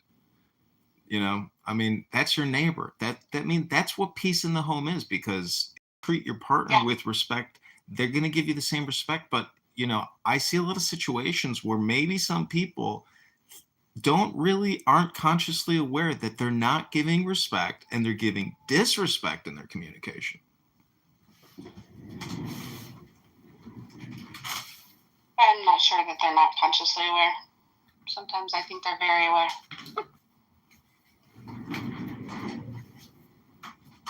We're going to do a room tonight, y'all, on Karens, Jezebels, and Bethany's. Don't forget the Susan. Well, I mean, if they're not giving What's respect Susan? and they're giving disrespect, and you claim that they are aware of what they're doing, I mean, where's the accountability then? No same thing. Oh, that's the problem. That's why I think women need to hold women accountable. Hence the Karens, Jezebels, Bethany's of Clubhouse. We're going to talk about it. The Scarlets?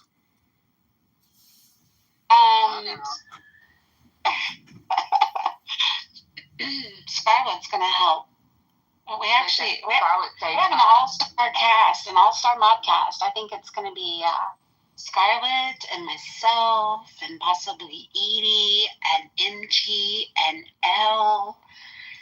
It's going to be an all-star cast, y'all.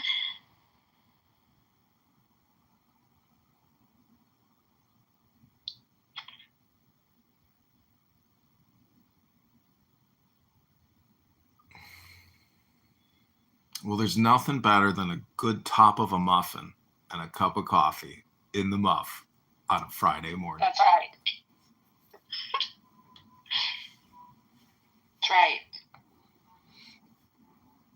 So I also just want to point out the number 9 rule of this room or this house is no drama from former rooms. But I would encourage anyone here to try to, enforce the rule. But, I'm willing to bet within 6 minutes, somebody's going to break that rule.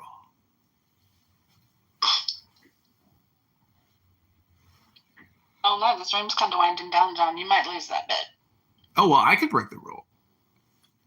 Well, there is that. It sounds like you want to because this is I know. you want to speak of? I'll tell you some drama, John. This was a while ago, but preservation of the human race, and you were up there talking, and I said something about, not appreciating the recording. I understand you can do it. I understand it. And you were like, I said, I'm just not going to talk if I think you're in the audience. You're like, you can't stop me. I'm going to find like it was like you were going to find a way. And I just thought it was pretty hilarious. Yeah, It's a force to be reckoned. Yeah, I try not to let any kind of verbal or written attack on me go unanswered. And yesterday I really got into it with somebody on X, and I said, you're insulting my honor and my dignity. And, dignity is an important word because not a lot of people really have meditated on what dignity is, where it comes from, what's the source, or what is your dignity, or what you're willing to sell yourself for. Everyone sells themselves every single day in the workplace. So my question to the room is, what is your dignity? My dignity is, I think, aligns a lot with how I make people feel. I don't want to be that person that makes somebody have a shit day, generally. I don't want to be that person that makes somebody even feel unseen. More than what I do, I don't know. I just want to be nice to people. Well, for every action, there is an opposite and equal reaction. King Nav, I'm wondering if I could ask you a question. What's your dignity, King Nav?